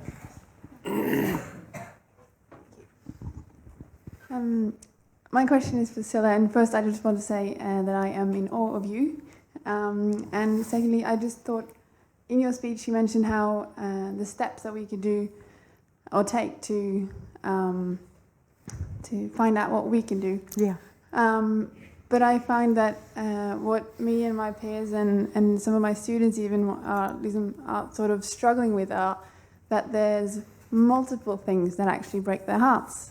And personally for me, there's not just children in Aleppo, and there's genital mutilation, there's police in the States, and I want to go with the Red Cross. I want to teach in Africa. I want to recycle, and I want to give to beggars. But you can't really do all those things without suffocating and erasing yourself. And I just wondered if you have any, I don't know, guidance or advice or tips for those not managing to limit the boundaries of their hearts. Thank you. What a lovely question, and it's one that a lot of people face. And you clearly have yourself faced that issue. And I think there is always for all of us one that is the issue that has lasted through several years for us. Because right now we might all be just furious about the bombing in Aleppo, but there will be something that you were feeling strongly about, that was breaking your heart 3 or 4 years ago, that is still there. And it might be a theme like children in war or whatever it was. But perhaps what I didn't make quite clear enough, which I should have, is the alignment of your skills with your heartbreak. Because there will be skills that you have that would work particularly well if you were to decide to go and work with refugees, for example. And that alignment of your skills with your passion, your energy, is where your destiny lies. And you can check it out. You can go for 6 months to work with refugees in Lesbos in a camp and see whether that is fulfilling your need to be of use. And I just want to add to that there's a wonderful man called Richard Barrett who's done an estimate of values, the values that we hold as we move through human evolution. And the highest one is service, to be of use, to be in service.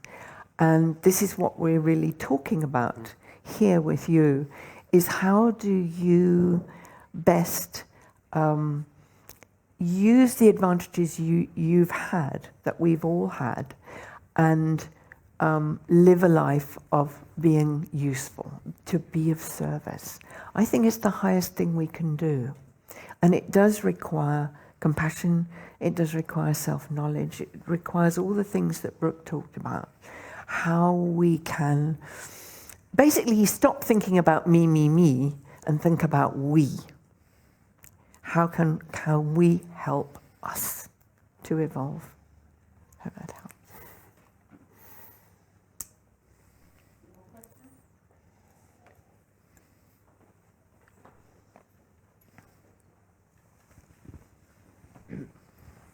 Okay. David, I have a question for you. I'm not a speaker. Well, go on anyway. Go on. The pink shirt. I thought you were David. Oh, pink shirt. You can call me pink shirt. Okay, James. In your presentation, you said that achievement is an illusion, don't you think achieving our goals and aspirations impact our lives in a positive way? Or? Well, certainly it depends on what those are. My point wasn't to imply that striving for goal or achievement is an unworthy aspiration. You just have to, though, know yourself well enough to understand truly what achievement or your goal really is. As I was pointing out in my talk, I thought that by achieving the goal of, let's say, having wealth or prominence would result in me being happy.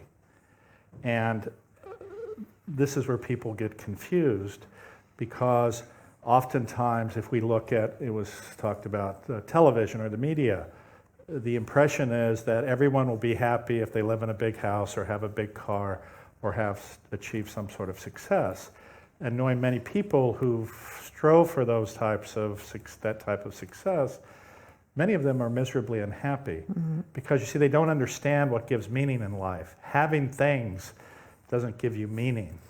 And people confuse this sense of having things that impresses people, and then that those people being impressed by your achievement of acquiring things and having wealth sometimes gives you meaning, and it doesn't. So realizing what your potential is, we're talking about being of service, usefulness, selflessness, as high aspirations. At the end of the day, it is those things that give you the greatest meaning and the greatest depth of happiness. So if you use your talents to aspire towards those types of goals, that is what will give you meaning. If you sit there and say, and I've heard kids say this, and actually adults, is, geez, I want to make as much money as possible. I want to live in the biggest house. I want to be Donald Trump. And hopefully none of you here want to be Donald Trump. But you see, look at that individual.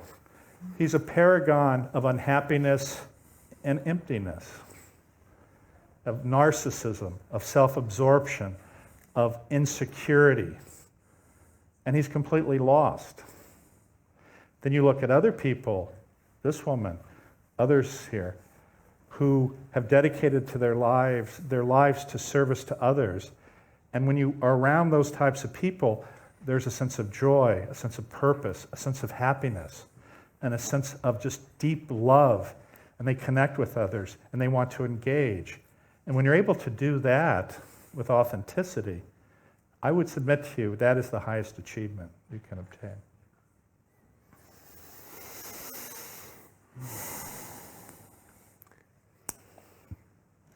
Any more questions? Any more? Yes.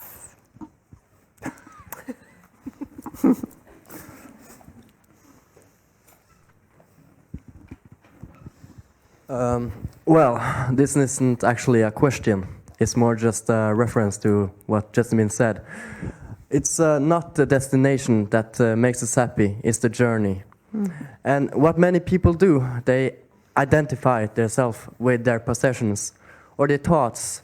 Like, if somebody says to you, like, oh, you're ugly, oh, you're stupid, like, you have two roads to choose. Either you get affected by it, or you just don't give a fuck about it.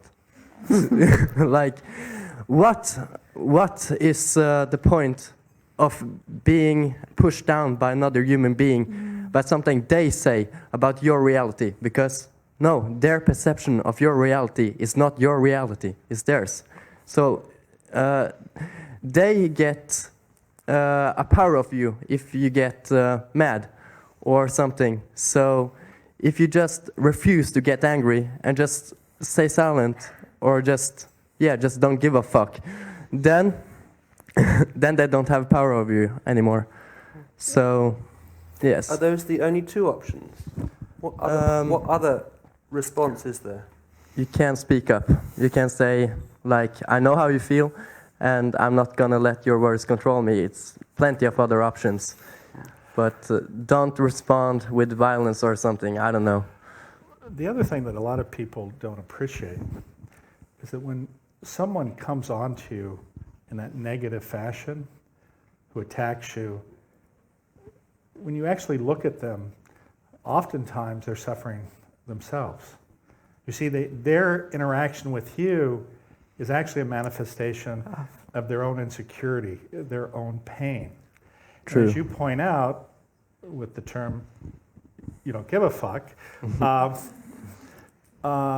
in some ways, you don't give a fuck about allowing their words to hurt you, but what you do give a fuck about is what it is about that person that wants them to hurt you. Maybe I said it wrong, because what I meant by not giving a fuck was maybe just simply don't let their words affect you.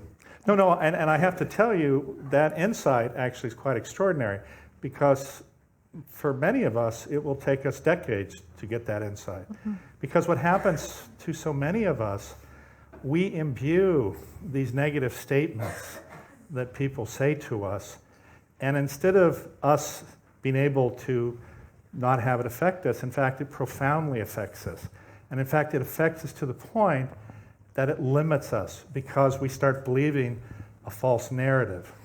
And when you have the strength of character, when you have the self-awareness, when you have the insight to realize events, statements like this, they don't have any power in and of themselves. We are the ones that give them power. We're the ones that define whether they're good or bad. And when you can combine that reality with the reality that many of these interactions, the people come to you when they're aggressive or they're not nice, it's about their own pain. And understanding both of those things actually gives you a sense that it is you who define where your life is going. It is you who controls your destiny. You're the director of your own movie. That's good. This guy's good. I like this guy. Thank you. Brooke, do we have another question? Or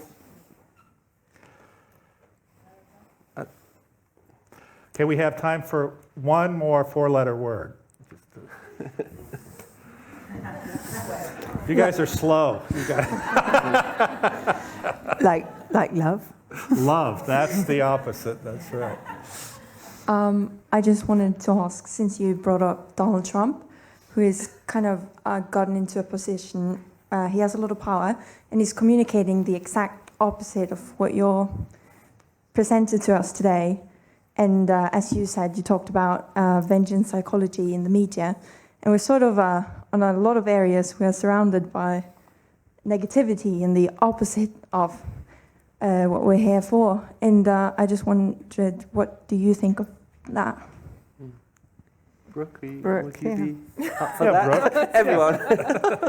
I'm going to pass on Trump. I think this is your ballpark. Actually, I have great sympathy for him and compassion, actually, because he's suffering deeply. But maybe not necessarily Trump, Brooke, but the sort of the more... Do you want to say your point again, and then maybe Brooke can respond to that? So I said it in a slightly different way. What? Without using the T word. Just what do you think of sort of all the messages we receive at the moment that communicates the exact opposite? Mm-hmm. Like, is there something we can do? It's not fully formed. It's very well formulated. I actually think the messages are quite dangerous. I mean, I hear you, what we heard from Mr. B before, that we can, in a way, if we have strength in ourselves and our own kind of sense of who we are, in a way can kind of avoid them. But what's happening, at least in the US, and with political rhetoric around the world, is it's giving voice to a really dark side, I think that Paul is naming. And in a sense, giving power to the invalidation of many human beings, communicating to many people that they're not welcome because of their ethnicity, their class, and so on. And I think that is affecting us. I think there's lots of data to suggest that those messages really deeply affect us, even if we think they don't, that we internalize messages of our worth. And that impacts our ability to succeed in life, to perform in school, but also our ability to serve others. And so the more we can become a voice, actually, of love, compassion, and response to those, again, not othering, right? Not shaming those who've done that work, but lifting up everyone in that voice of love and care. I think that's critical for all of us going forward. Thank you. And just to add one thing to both of the last communications is that, I don't know how it is in Norway, but in Scotland, where I grew up, it was considered taboo to love yourself. You know, we were brought up to think if you loved yourself, you're big-headed, you're uppity, you were all the things that you shouldn't be. But it's taken me 70-odd years to realize that actually one of the most important things we can do is what Paul was talking about in his diagram, is actually to learn to be kind enough to ourselves, instead of constantly criticizing ourselves and taking ourselves apart and beating ourselves up, to learn methodically how to be kind and loving and compassionate to ourselves. Because when we do that, we're kind of much more immune to what you were talking about. If somebody gets at us or has a go at us, or even if we get really upset about the media or the news, if there is that self-compassion, that we're not feeling it's our fault, but we're, as it were, growing in ourselves the ability to, by being kind to ourselves, to care for other people, to really care. And then it becomes almost second nature, because you're not spending all the time thinking, oh, I made a mistake, or my hair's the wrong color, or I don't look good when I look in the mirror, or all those things that we constantly do to ourselves. And it's getting beyond that. And I do believe that meditation and mindfulness and yoga and all these disciplines are brilliant, absolutely brilliant as a daily practice for enabling us to do that. Thank you. Let's conclude with a short exercise. Are you ready for one more exercise? This one, it's short, yeah? And it's powerful. So I explain it and then we do it, okay? It's called Just Like Me, and it's about recognizing our common humanity. Now, in this situation, it's quite powerful to do it by actually facing one another in pairs. Now, I know you're on fixed seats, so if we can just sort of come to the top front of the seat and then just find yourself a partner, like a pair, okay? And if you can't find a pair, then just choose someone in the room. Wait, he has to go now. Okay, they don't need to know it's you. I think he has to concentrate. Okay? No, I'll be your partner for both.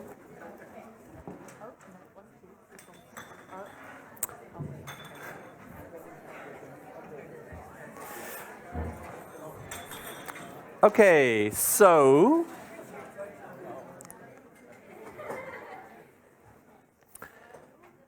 this is the introduction, and then we'll start the real thing. So once you're actually looking at the person, it can be a little bit, you may feel some awkwardness. What's that in Norwegian?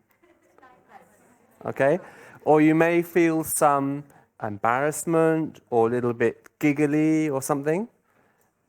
Just let that go and return your attention, mindfulness exercise, to the presence of the person next to you, or the one you're placing your attention on. Just so, and this is not a staring match. You're not sort of trying to pierce their eyeballs, okay? You can just lightly rest your attention on maybe their shoulders, just noticing if their shoulders move as they breathe, okay? So let's start with this for a few seconds, and then we'll go into, I'll invite you to go the next phase. So again, adopting a posture of mindfulness. So the body is still.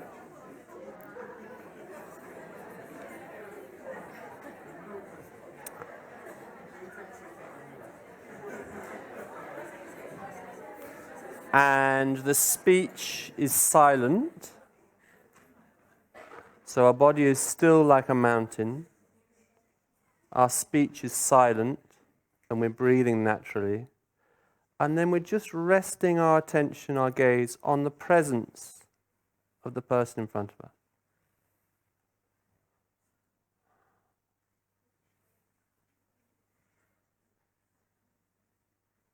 if you get distracted by embarrassment or something, just bring your attention back to the person.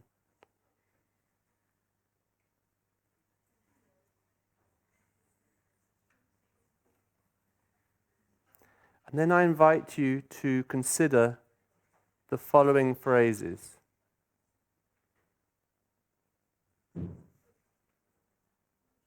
Just like me, this person has a body with certain needs and difficulties.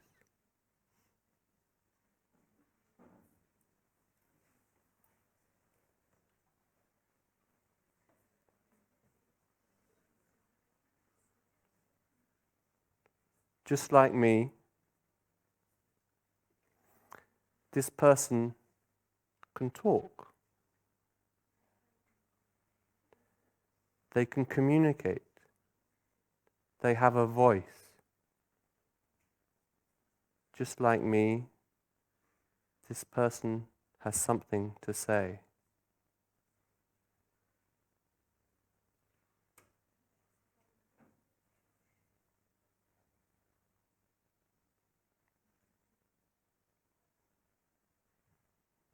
Just like me, this person can think. They can see. They can feel.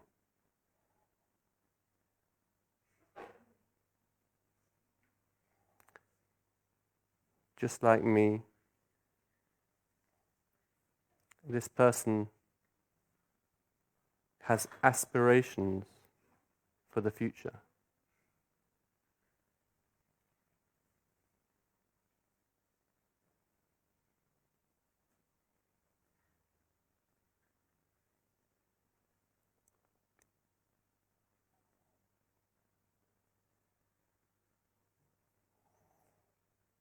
And then just letting go of any method or particular thinking. And see if we can take this sense of connection with others into the next few steps that we take out of this room and into the rest of the day, into the rest of our lives.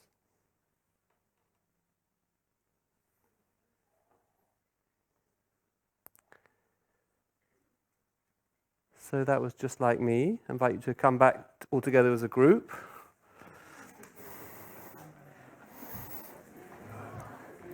And over to Yara.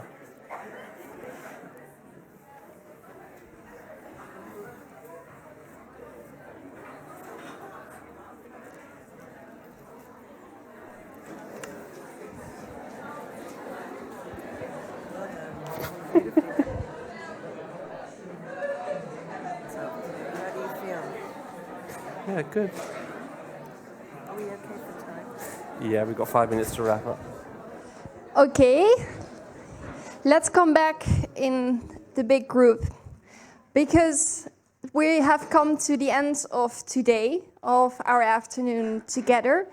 And I think personally, I've really enjoyed it.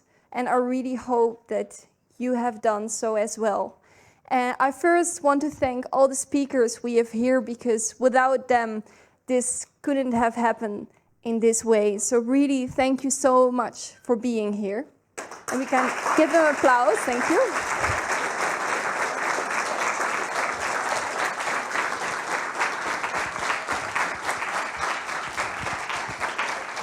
And then there's also one woman actually that I really want to thank specifically that has been very important for the organization of this afternoon.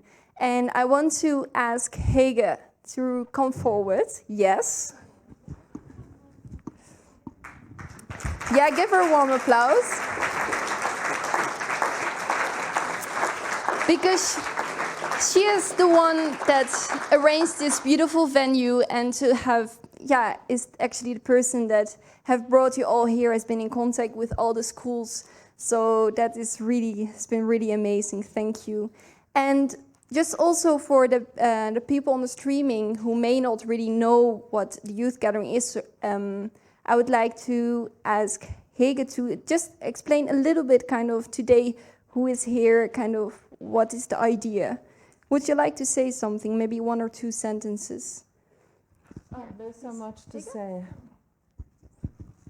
First of all, we could never have made this arrangement without you, all of you participating here today.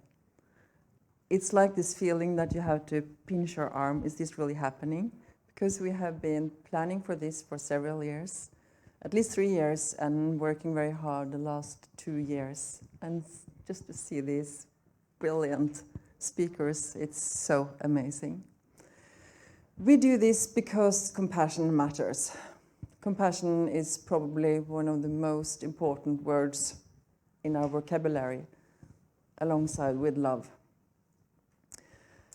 There has been a lot of research on compassion especially the past 10 years, and we want the Norwegian people, both you and for the main conference tomorrow and Saturday, we want people to know about the importance of compassion and about the research on compassion.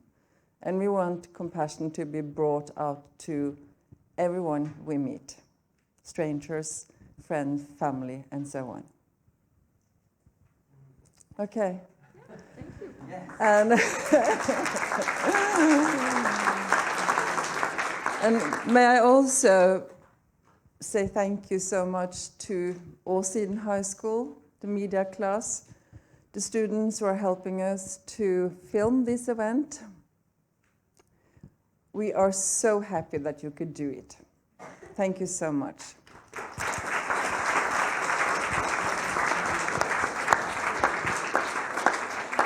And what also needs to be mentioned is this event is quite unique because it's live web streamed all over the world. So, and this is made possible by crowdfunding that we have done over the past month. And we have raised more than 93% of our goal. So that's amazing that we have gathered the money needed to do this live web stream from people all over the world who actually just want to contribute.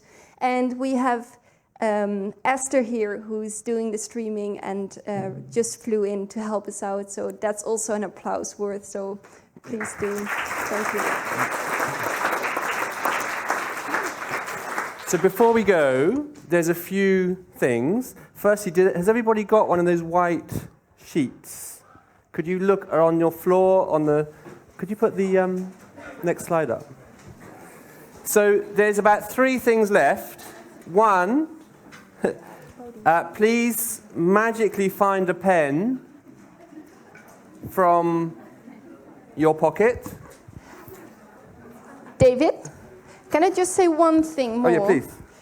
Because before you go and do the questionnaire, I just want to say one thing, because you may be very inspired actually by this afternoon. And so what do you do when you come home? And we have, there is a website, beingbody.org, and here you can find free exercises where you can practice meditation, you can practice loving kindness, and it's really worth just exploring and trying it out when you're home or with friends. So really, and we will be sharing this on our Facebook. There is a Facebook page from the Dare to Care Youth Gathering, so either write it down or find it there. Yeah, so this is just one tip for you to kind of take home. It's honestly, it's a fantastic resource, this Being Bodhi. You can see it, it's up there and it's down there. And you may, if you want to see more of Dr. Doty, I think he appears on the site as well. So if you haven't had enough of him already, then you've got more chance to have more of him later. Now, please do fill out the feedback form. And if you can use whole sentences and legible writing, that'd be great. And please, could you also give like a number and put it in the top corner there with a circle around it, so your chance to rate us. So if you think today was excellent, you put a 5, or if you think it was rubbish, you put a 1. Okay? And then please write down your feedback, then we need, as you leave, please give the feedback forms to people who will be standing at the door. Maybe we just need a couple of volunteers. Who wants to volunteer to collect in the papers? Collect in the papers? Yeah, thank you. Can you stand up so you'll be collecting papers, okay? And then we need about 10 volunteers, 5 who, or maybe even more. I can see there's some extra sandwiches there. So, not to eat them, but Scilla had the idea, maybe would you like to do like a random act of kindness? Take one, and then just give where you feel there's a need. Should we do that? So, yeah, you're up for that? Okay, good. Any other volunteers? You pick one and go. We also need about 5 volunteers to come over here and talk with Andy. Andy is here, in English preferably, to say like more live, verbally, maybe in front of the camera, how you have your comments about today. Yeah? You get that? So can we have a few hands for Andy? Get one. Who wants to speak? Like, yeah, one. Can we? Who's feeling brave? Yeah, 2. Good. Ladies. Come on, girls. Speaking to. He's not that scary. Just say how you felt about today. Just read out what you wrote. Who wants to? We've got 1, 2. Yeah. Yeah, they're in the corner. You two? It was lovely. Lovely. Yeah, you'll come here with a few of us in a minute. So please come to say a few words. And if you would like to have a more personal chat with the speakers, if they may be available just here to chat with you as well. So that, my friends, is it. Of course, the final thank you goes to Yara for being such a charming presence.